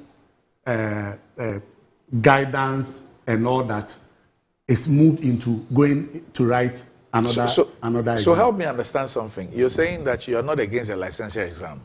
However, we are not against licensing and teachers. My understanding is that you're also not against a licensure exam. The only thing is that you think that a licensure exam must be incorporated in the final examination. So if you want to assess the students and license them, use the opportunity of their final exam to do that assessment. Okay. You don't assess the student, pass the student as a qualified teacher, and now say that we don't believe in that qualification. Come and write another exam in order to prove that you are a qualified teacher. Okay. That's our position. Because you think that that position undermines the quality of teacher education. Exactly. It undermines it. It undermines it. That you think that even after the 4 years, you are not too sure about their quality. That's what the licensure exam says. Another exam to determine whether indeed they are qualified. So what then is the value of the degrees awarded that by they are your holding? institution? Because the person is holding the certificate anyway as a graduate teacher from a public tertiary institution. Okay. And some of these colleges of education, their certification is from either UCC or they are all tertiary. Exactly. Degrees, yeah. So if the person holds the certificate as a teacher who has been trained, you cannot say that you don't believe in that qualification and that before that person can have access to employment, he must write another exam to prove that he has proven himself out of school. What then will be the value of that degree that he's holding? It means that even the licensure examination, passing the licensure examination, is more valuable to government than the 4-year education given to such a trainee. That's what it means. I'll seek to interrogate that later on. Yes, so for us it doesn't make sense. Okay. And so when you read that, yes, the NDC spoke about licensing teachers, we didn't say that they should come and sit and write another licensure examination. So that's after graduation. That's the point. Now, licensure exams. Yes, that's part of the final exam. Yes, so they write an exam called the licensure exams. I haven't said so. That's what you said. What I'm saying is that they write final exam. You made a very interesting point. Please. Okay, so let him say what he said. Let him say what he said. Yes, sorry. If that is your not position, my you can interpretation say of what he said, but what he said. Yeah. You believe that teacher trainees should continue to write licensure examination after graduation, before they will be posted. The NDC believes that while they are in school, they must be assessed and licensed so that they get automatic employment when they finish school. Because that is how... So that by the time you graduate and are given a certificate, we're sure that you are qualified to teach. Yes. Okay. Because even while they are in school, they are made to do teaching practice. Yeah. And so they practice. And all of that must be part of assessing the student to know that he has really been well trained to teach in the classroom. Okay. So we think that the licensure examination it doesn't make sense. And President Mahama has promised that he will scrap that. Now, the second point has to do with the question you raised, that yes, if a candidate raises an issue of whether job creation, resolving our economic problems, whatever it is, we must look at the track record of the candidate. And we must also assess the believability in the person's record, whether or not such a person has been able to deliver before. And President Mahama, as we know, his record is uncontested. It is there for everybody to know in terms of job creation. President Mahama, if you assess all the presidents that we have had, including our Kwame Nkrumah, you would notice that President Mahama has walked the path. Why did you say our Kwame Nkrumah? So the MPP has told us that Kwame Nkrumah is not for them. It's for a section of Ghanaians. So when I say our Kwame Nkrumah, I'm referring to the Kwame Nkrumah that they have given to us. Okay, so you're just being serious. The MPP has not made that statement. Yes. So our Kwame Nkrumah. I'm sure he's referring to your Yes, and so MPP agrees with it. But he didn't say that the party has said so. That's the position of the party. In fact, in Kumasi last week, when they launched their regional campaign, you continue. The running mate repeated it. You continue. Only in different ways. Okay. He repeated it. He said he will say it again. From the time of our first president to today, no president is comparable to. But he didn't use the Kwame Nkrumah. As for that one, he has given to us already. He's given our Kwame Nkrumah to us already. So there's no debate about it. The point I'm making is that yes. President Mahama is one of the presidents that we have had in this country who have invested hugely in the creation of jobs, including the state itself funding the establishment of factories. The Ghana Gas Manufacturing Company is a factory that manufactures gas. It has employed a lot of people. Even out of the company itself, if you look at the value chain, you can see a lot of employment creation there. The Commander Sugar Factory was constructed under President Mahama.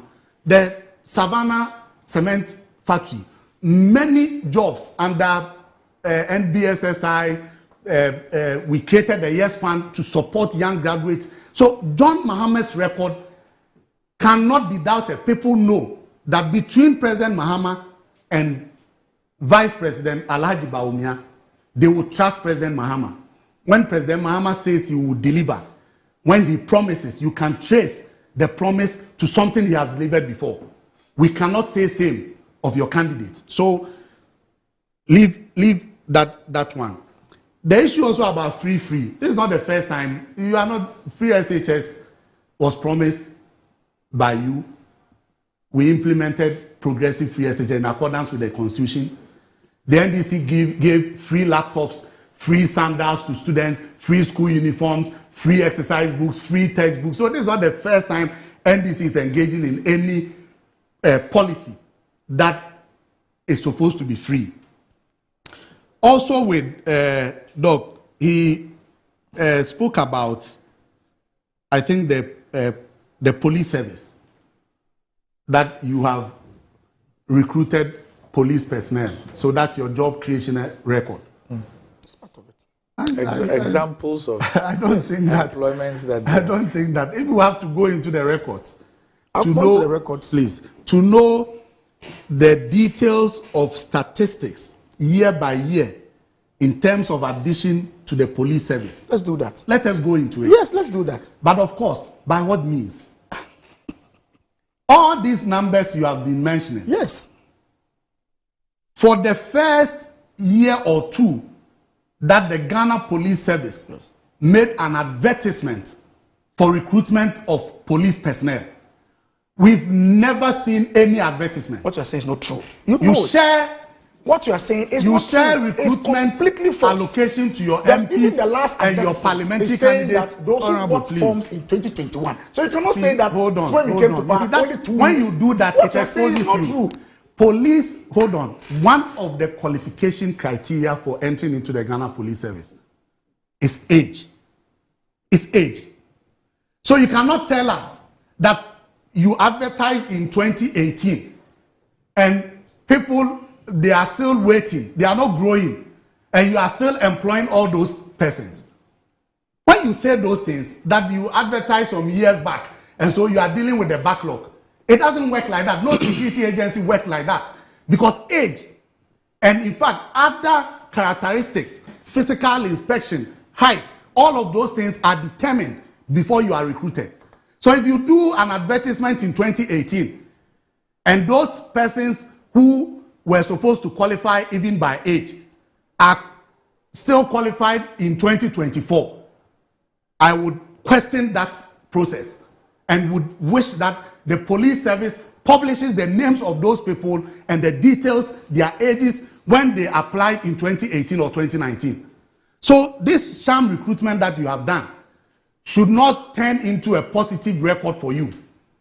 President Mahama has promised a decentralized recruitment system when he assumed office in 2025.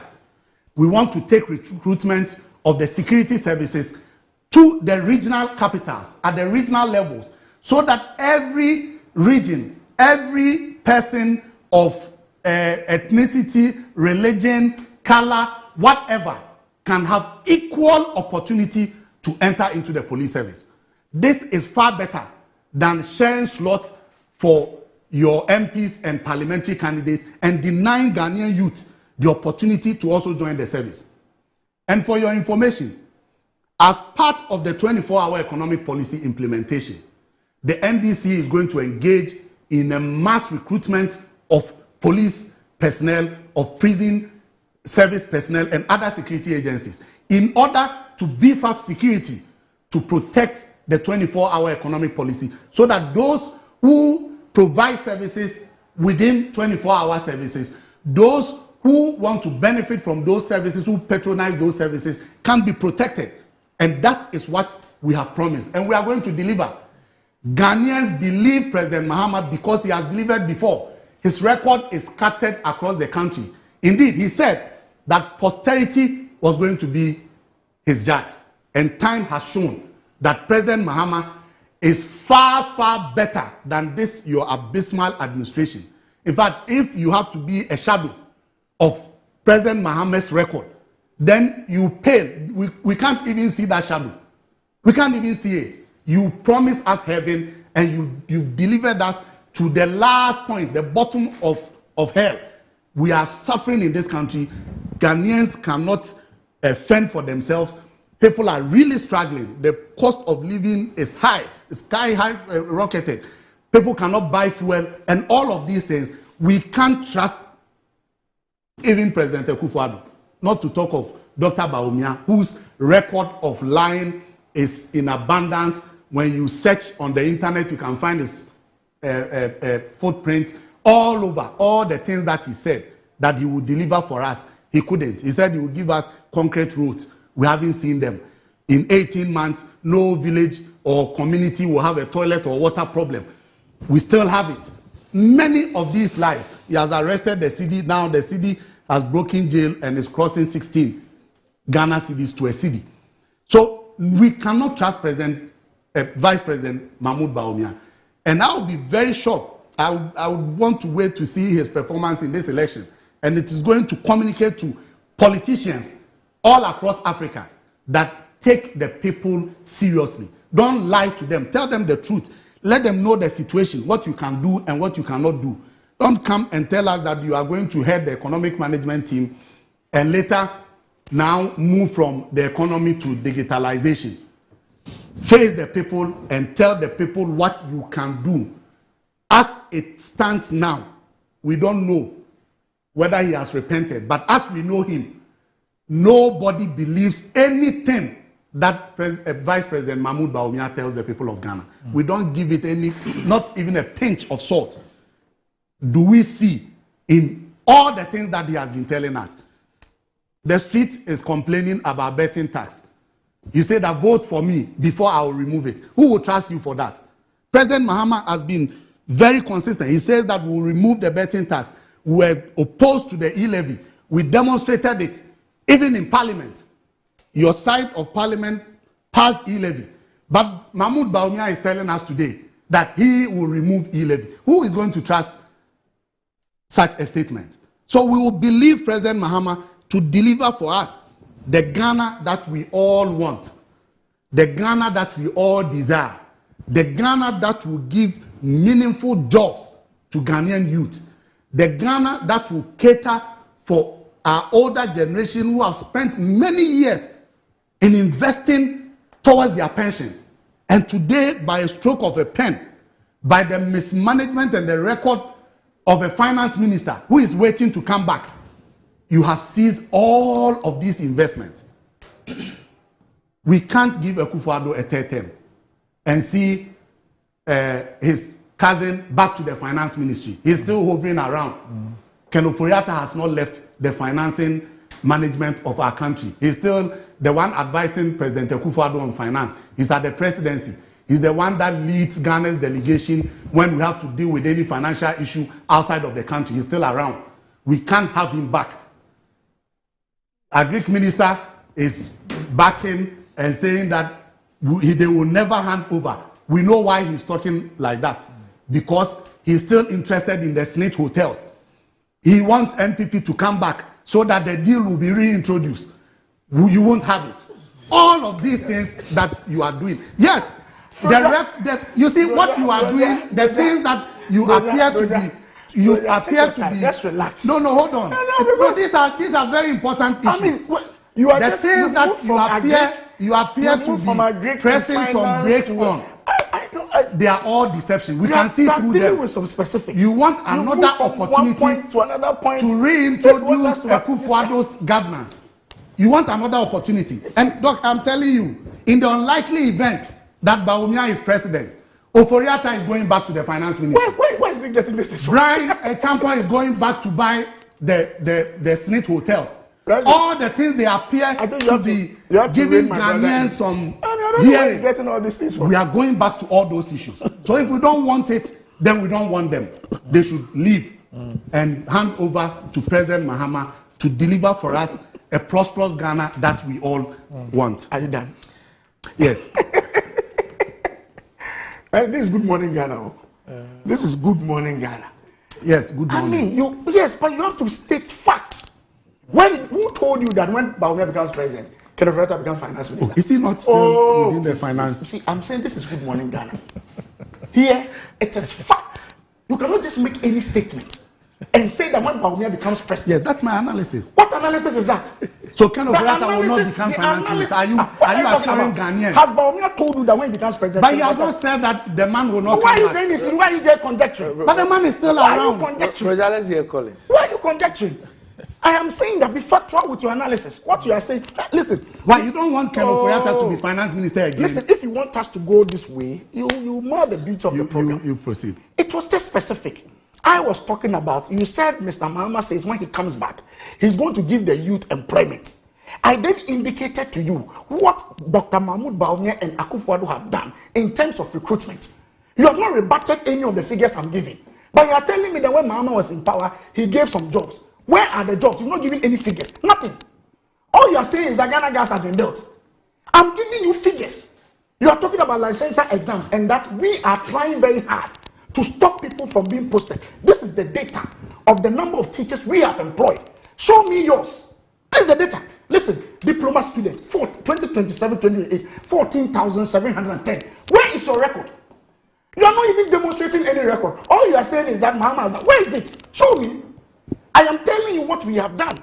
Even with the licensure exams, this is what we have done. But you are saying that because you want people, you don't want to post people, you don't want to employ people, that is why we are bringing the exam. But I'm demonstrating to you that even with the exam, this is what we have done. When you were there, without the exam, how many people do you employ? Show me. I have given you the data. You've not rebutted anything. Now you are going to Kenoforiata, to Brian Champon, to hotels. Is that what we are discussing here? Are we discussing hotels here? Are we discussing hotels here?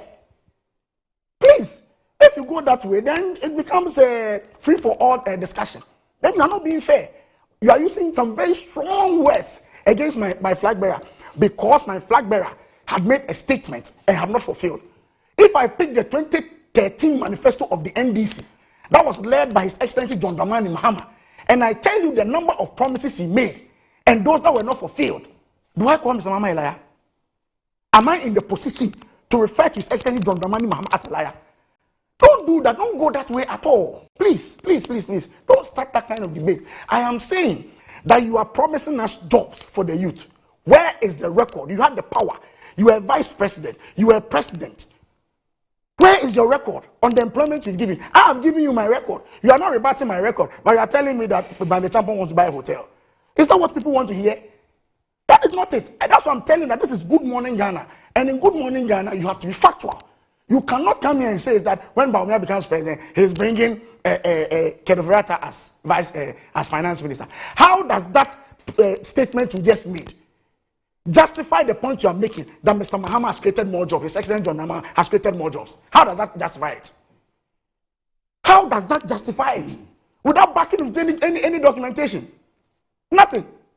When you talk about licensing, I'm a chartered banker. I did banking and finance as a degree. But I had to go to an independent body to write another exams. Lawyers go to Legon to do law degrees. That alone, that certificate alone is not good enough. It's not a license for you to be a lawyer. That is why you have to go back to the law school, an independent body, to train you to become a lawyer. That is the point. So if you tell me that lawyers, like just the example is giving, so then if you're a lawyer and you're in Legon for 4 years, you should be writing the bar exams. For the same lecturers who were teaching you for the degree to examine you to become a lawyer. That's what you are saying. That is what you are saying. You are saying that the same teachers at UCC who are training the teachers should be the same people supervising the licensure exams and giving you a license apart from the certificate. I am saying that is not our attitude. We feel that after that, get an independent body to give you the license. That's all. Now, Randy, you made a very interesting point. You were trying to explain to him that indeed both political parties are not against the exams. It is the timing of the exam, that's where we have the difference. You want the exam to be done while they are in school. We say that finish school and then you do it. My only problem with our system is that I think it takes too long. I believe very strongly that when the person finished school, just as I did, immediately after university, I had the chance to go to the Chartered Institute of Bankers College to write my professional exams. Yes. So I feel that government should bring that time back. That 8 months that they will stay in the house before they come and write licensure exam, that I don't subscribe to. So with the example that you gave, when you go to the first of all, when you finish your LLB, you are not a lawyer, as far as Ghana is concerned. You are not. So you need to go to the law school to go through the professional training, 2 years. Now, in the course of that professional training, you write all your exams. So first year, there are courses you read and you write, you are examined on them. Second year, there are courses you read and you examine on them. On the basis of your performance, you are either called to the bar or not. Now, how do you have a system where people go on the professional program, they're examined in all these courses in year 1, they do year 2, they finish all of that, at the Ghana School of Law. Then you say that they should go and write another exam. So they finish. They are given their certificates as having passed a professional law course. Then they have to go and write another exam. And they have to pass that exam before they can be called to the bar. No, in their case, Yes. just you have to just help me out. After you write the bar, when you get your certificate, is that not a license for you to become a professional? Yes, lawyer? but what I'm telling you is you don't that, need to go back. No, what I'm telling you is that it is part of the 2-year program, the professional program. So that is how come people can even be repeated in year 1. There are people who even year 2, they will not be called to the bar. There are people who spend 3 years, 4 years before they are called to the bar. Once you complete and you are called to the bar, you are called to the bar. It ends there. So everything is incorporated into the professional program. I guess that's the point. The point. Yes. But I mean, even them, they have to do a degree first. Oh, yeah. You do an LLB Yes. and then you do the professional. Yes, you go and do a degree first before. It's like doing a first degree and a master's. Absolutely. Yes. You have to do a degree before you come back. Then do a master's. All right. But you can't even compare that. You see, you don't need to be a chartered banker before you can work with the bank. Yeah, but you can't call yourself. You see, that thing we do. No, what I'm saying is I that, remember at the vet. Look, one day somebody said that on the CV they say you're a banker. Yes. Then I believe it was then Honorable Bagby, as he was known on appointments committee, who asked him, "Are you a chartered?" Are you member of no? a He professional said, body? "Did you work at a bank or you were a banker?" Okay. You know, then the man then said, I think it was Sheikh Isikwe. It was some bank for West Africa. That was how the Standard Bank was then known. Yeah. Okay.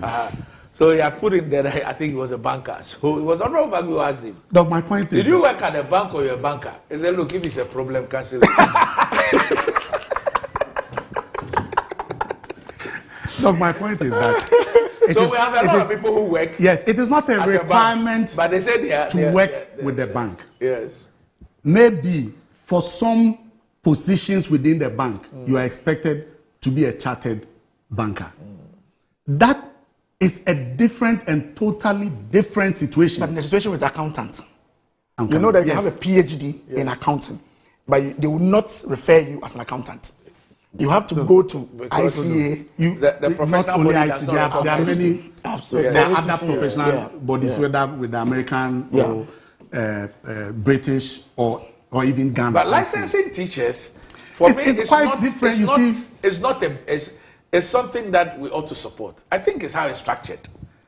No, that's my personal view. Look, I just think it's how it's structured. I know a lot of these guys who think that approach is wrong. But because the idea is coming from President Mahama, they must oppose it. Because it does not make sense. You use the lawyers as an example. Nobody goes to the Ghana School of Law, complete the school, professional program, get your certificate, you are called to the bar, you come out, wait for a year, go and pay another money to write lawyer's licensure exam. No. It's not done anywhere. So why are you doing this to these trainees? And that's why many of the students believe that government is using that to prevent them from being automatically employed. Like creating an indirect quota system. Yes. But after creating a quota, I've shown you the data on the employment. Honorable, the only problem with that is that for this to debunk, and I'm not saying that what Broja or some of the teachers are saying is true. I don't have evidence to show that people are deliberately failed. But this will suffice if, for example, we are demonstrating that, let's say in the year 2021, 50,000 people graduated from the colleges of education, and all 50,000 were employed. But you must always relate this figure to those who are eligible for employment. And that's when we'll be able to find out whether indeed, everybody who went through the thing got a job or not. Yeah. Okay. Look, so I am not ready to debate you on these figures. President Mahama's record is there. At least the hospitals President Mahama built, but providing with which added, Absolutely, hold on, Randy. which added, That's no, in you the will not, figures. you will I'm not giving you dictate what mine. I say. You hold I've on, told hold you on. how many we have employed. Hold on, How many hold do you on, employ? Honorable, hold on. Relax. I know that you've been agitated I'm because not of the agitated at Kenoforiata all. thing, I'm not agitated. but you hold on. I'm very calm. Because we know that Kenoforiata is on the ballot. That is a lie. He's on the That's ballot. a complete lie. Kenoforiata is on the ballot. That's a complete lie. And you know so, it. It's a complete lie. He's on the ballot. He's still around. It's a complete lie.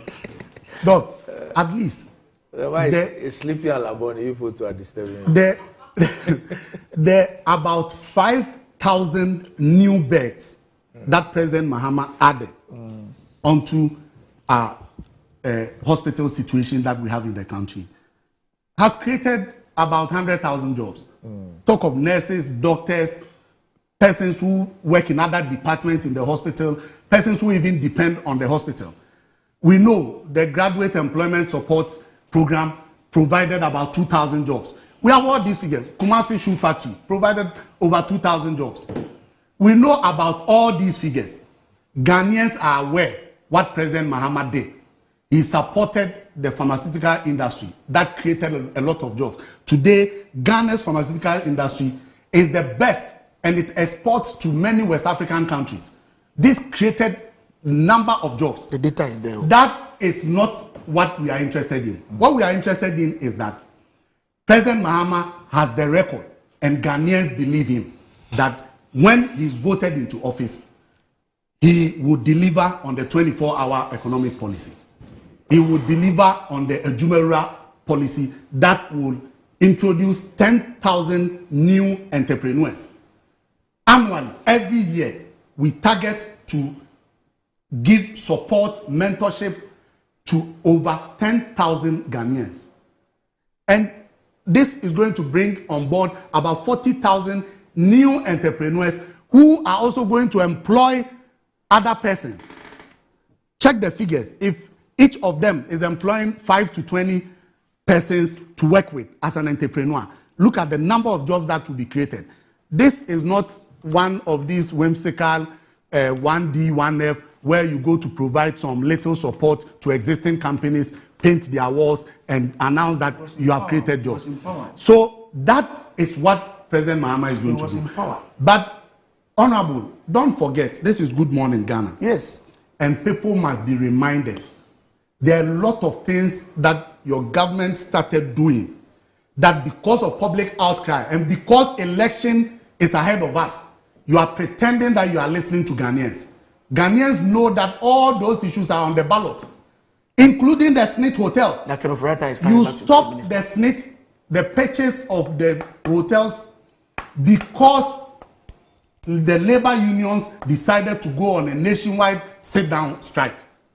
Everybody knows that that is the reason why you stopped it. When they started agitating, you used the National Pensions Regulatory Commission Authority to pretend as if they were investigating something. Then all of a sudden they gave approval. When all the labor unions decided to announce a sit-down strike, you said, Brian said he was no longer interested. SNIT said they were not selling again. We know that Brian's desire to buy the hotels is on the ballot.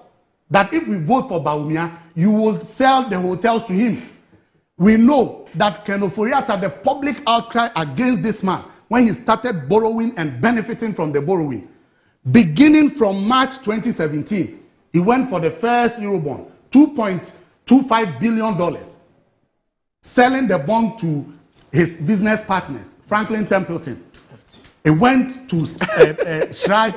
Shraj confirmed it, that Trevor Trevgen was a business partner to the finance minister. They benefited from all of these commissions, including even members of parliament from your side, the 88. You stood up and said, Ken Oforiatta must go. The president said, no way. Because we entered into an election year, you remove the man and give him another appointment still in the financial sector. We know that he's still on the ballot. If we vote for Bawumia, Ken Oforiatta will come back as the finance minister.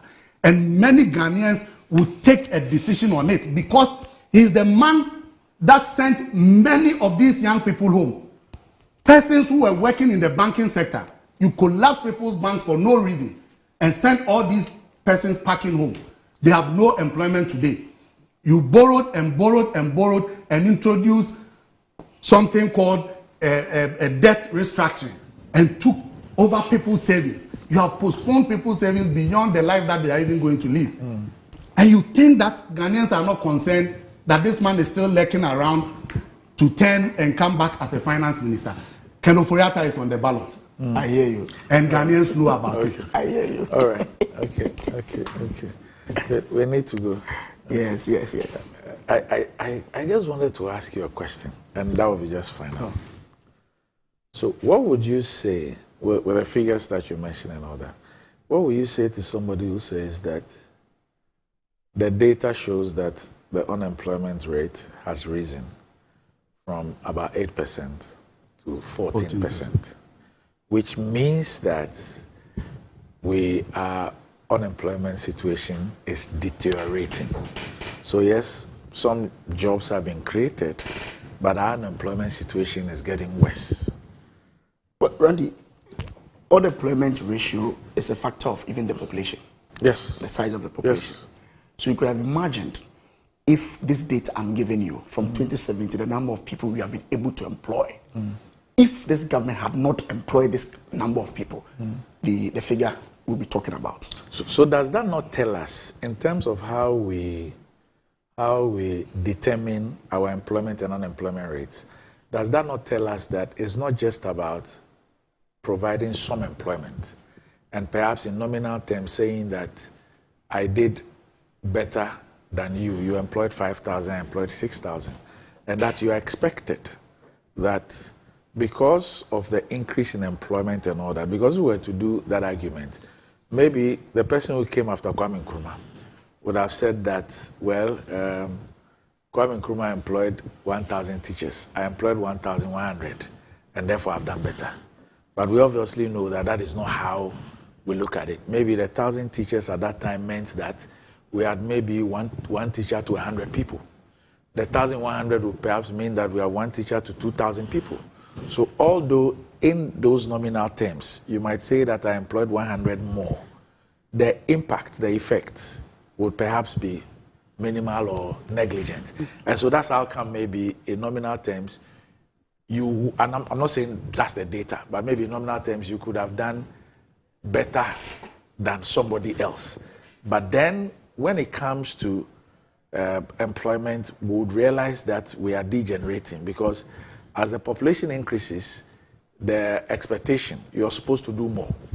So it's the same thing with even revenue. But that's a fair argument. Yes. That's a fair argument. So that's how come they would always want to express that in terms of how many of the employable people have jobs and do not have jobs and all that. Anyway, so we probably have to go. Yes. It's not only an issue of population. Yes. It also has to do with government's direct policies that has affected businesses in Ghana. There are many businesses leaving Ghana. A whole list of Global left. Unilever is no longer producing leptin in Ghana. When you Nivea, some companies Nivea has left the shores of Ghana. That is where and what are the reasons? Yes. Many of them. Exactly. Randy, there are high cost of production, please. PLCs high cost of take production. decisions to all of these, when people lose their job, they join the unemployment rate. True. The banking sector collapsed. True. The people who lost their jobs. So don't just say that it is a factor of just population. It is also a factor of government direct policy initiatives that has affected people's employment. I mean, the truth of the matter is and the record is worse when we look at your own record as a government. Okay, we need to go, gentlemen. So thanks for joining me. I'm sure that these discussions will continue in the coming days. And Deputy Energy Minister. Yes, boss. Yes. Go and apply. Yes, go and apply for injury time. Go and apply the ESLA money well. And the finance people come there. Anyway, so up next, GMG Trades.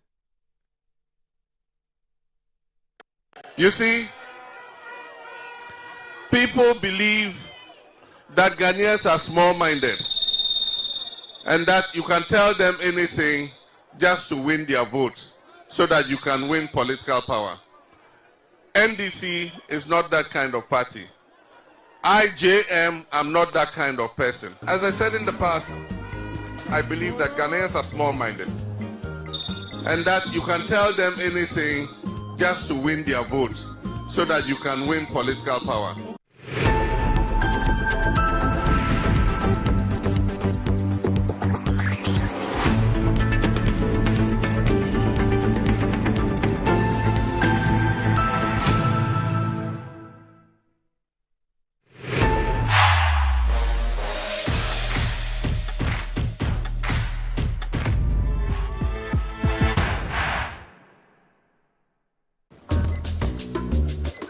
Pascal is showing his boss the efficient new technology they've installed. She's pleased. But now she's asking, why is that still there? Pascal explains the new fleet-finding darts are more accurate than the old ones. The boss is not so pleased anymore. If you haven't automated your fleet management yet, it's time to get business done better with MTN Business.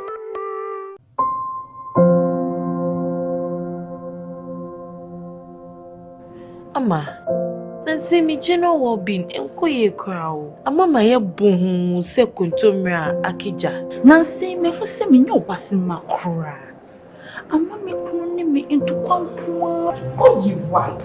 Enye mo ko.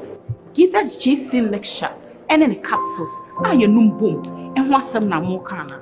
E boa emma ene meme nyina. Ne ma wo ba ye obesima. Na be ma so aye be mesima.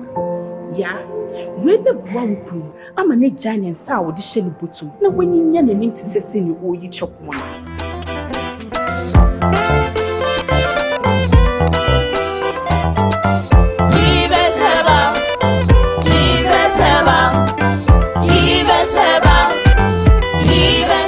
Give us GC mixture, M.M. Castle, Achesa. A pay for a banter, one more menu for one and Quada when you fear to me. Here is to the friends who took the chance with no regrets. Investors no more hitting fortune. To the health workers who diagnosed blacks every move. And then to the hard guy who couldn't hold his emotions. To the passionate fan who couldn't contain his joy. To the seamstress who turned her hand-earned stitches into a bundle of joy. And now, here is to you. Your next big win is right here. From 1st July 2024, dial *712# #SWATO tickets as a group individual to win in the community draw or the grand draw on the 30th of November 2024. Unlock your luck with *712#. Created by the NLA on the Caritas platform, not for persons below 18 years. TNCs apply.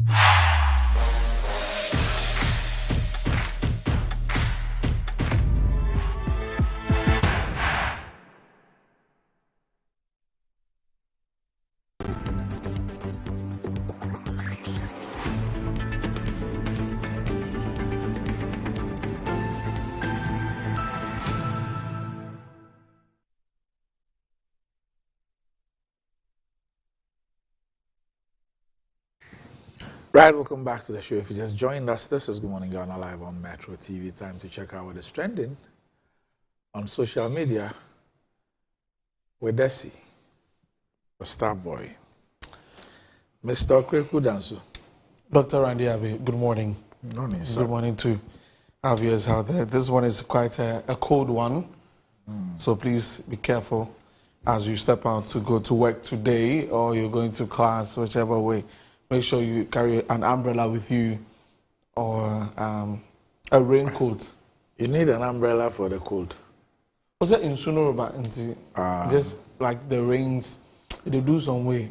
Yeah, so just be ready for the day. Anyway, Doc, this morning, there's an interesting story about the fact that very soon we would be launching some rockets into space. Yes. And there's got lots of reactions. Is that what? Oh. Who will be launching a rocket? Ghana. For what? Oh, I mean, we want to do some. We want to do what? Want to shoot rockets into space. Please. Oh, Doc. That is coming from the Ghana Space Science and Technology Institute. They said it is doable, but of course, but who has said that is not doable? All relevant stakeholders need to come on board to be able to make that happen. So we want to launch a rocket into space. Yes, sir. To do what? For what purpose? Oh. That we've also done some. Yeah, like we've rocketed. No problem. When we're in secondary school, when you're leaving school, then you go and find a corner, you write some. I was here. I was here. So you put your name there. I wrote some in Tabasco. Yeah. So let me read some of the comments from people when this was posted. It says that like serious rockets, they should come to Ghana school. We have done that already. So that's one of them. Let's move on. That's from CC Adabo writing that on Facebook. Moving on to the next one, a quite interesting comment as we have under the post on our social media page. You should check it out, Metro TV Ghana on Instagram, on Twitter, and also on Facebook. This one says, how sure are we the rocket will reach space? Make that thing no fall back on us. So, oh, Charlie, why? This rocket will come back. So those are some of the comments. Someone says that, oh, it's possible, we'll go feed them. So let's see how that one goes. That was made known at a conference in South Africa by the Ghana Space Science Institute. So we'll wait on that and see how that goes. But Doc, it's a very good initiative. Oh yeah, we'll go feed one. It's not a matter of that we go feed do. What is it that cannot be done? Okay. Okay. So we encourage them. They should continue. Something just came to my mind. Skyrocketed. We are in an era where things have been skyrocketed. Prices skyrocketed. So this one, if you go, by the time you go, can things come down? They'll shoot the prices into space. Let's move on and talk about Esther Smith, Doc. The musician? Yes, she's back in Ghana after 10 years. Well, where has she been? She's been in the U.S. Oh, she relocated? Yeah. I see. She's been in the U.S. and she's back in Ghana, and she's trending on X and all the other social media platforms. A lot of people are talking about her. Some saying that she's the greatest gospel artist of all time. And yeah, Doc, what do you think? The impact of Esther Smith? I haven't thought about that, but of course, I mean, she's paid her dues. You can't speak about our top gospel musicians without mentioning her name. But as to whether she's all time or not, that I have not even. The gospel people, they only like all time. But I mean, it's pretty obvious that she's paid her dues. She's done well. Yeah. So she's trending on X also. So I was going to ask your favorite song from her, but I've forgotten. I need to. Ow, yes, when I'm a demi ramashe. I didn't quite you. Oh, hey, I know. Yeah. So she has quite a number. She's going to do a concert in Accra, Gubase. So all of those who have missed Esther Smith as she's trending this morning on Ask, you can definitely, follow up on her on that. But Doc, I went to Tema over the weekend, and yet again, I want to talk about the Tema motorway. If you get to 18 Junction, and you're a new driver on that stretch, I'm sure even if you've used it before and you haven't seen that, then you probably will be hitting into a very big ditch. And I don't know. How am I even saying I don't know? I don't know why we still have, that particular stretch, like that with potholes here and there. So please, every day there's an accident. There's something happens on the motorway each and every day. Please. Anyway, Doc, there's an app that has been launched where you can call and then you can report potholes in your area from the National Road Safety Commission. No, it was from the Ministry of Roads and Highways. It's an app. So you call and you say, maybe I mean where Kumasi. And then what will happen? And then they'll pick the call and then they'll come and patch the roof for you. So, do we have anybody who has had that experience? Oh, I haven't called yet, but I'll call soon. No, I'm saying, do we have anybody who's had that experience? No, So, without calling, they don't know where the portals are. Oh, they want you to help them. Okay, so you need to put in a call about the Temamoto way before they will know there are portals there. Maybe they haven't seen it. So I'm putting in the call on. We like fanciful, you know. I was going to say fanciful rubbish, but I'll put it in the call on TV that the Temamoto way needs attention. And all roads in a shy man. Sometimes when some ideas just come to our heads, yes. Oh, I know. Look, but there is. I mean, just go on. You go on. No, let me wrap it up by saying over the weekend I went to Accra Academy. Doc, there's good of you. Oh wow! I went to Accra. I saw the next weekend is homecoming, 24th. Oh, so you are going. So you should be there. I mean, if you don't go, me I will follow you. 24th homecoming. Yeah, I can follow you. You will chill, but I can follow you, boss. Oh, why not? Yes, I'm now putting branches in several high schools across the country because if I give birth, I'll get free. You're just you're a scatterbrain. I'll get free entry. Free entry into some schools like at this school, St. Augustus and Accra Academy. I'll get free entry there. So yeah. So it's a very beautiful school. What did you go to do there? What were you doing? Oh, I went with my pastor musician friend and his group. Went to share the word of God. Oh, evangelism. Yes. Went to share the word of God to the people, Pastor CC and Crafted Nation. Went to share the word of God to Accra boys. So you went to preach there? Me, I went to watch. Look, they went to do it. I followed them as a media attaché. Media attaché. So you covered the evangelism? Yes, please. Okay. But they didn't preach to you? Oh, me, I didn't pass them. No, they will preach. But Judas Iscariot was with Jesus.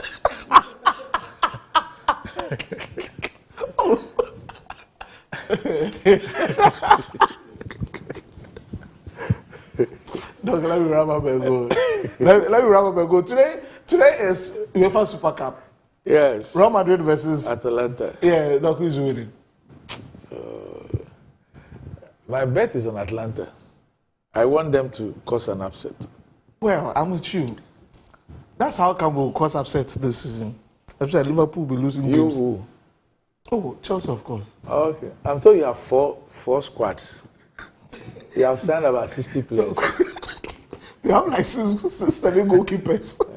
How about 7? Yeah. They are just messing up with the team. Anyway, let me just wrap it up and say happy birthday. This from Jennifer. Floor manager says happy birthday to RB Beidou, who is a nurse at the 37 Military Hospital. Happy birthday to you. More grace and blessings to you. On that note, the Premier League, Ghana Premier League has been launched. We are waiting for the season to start.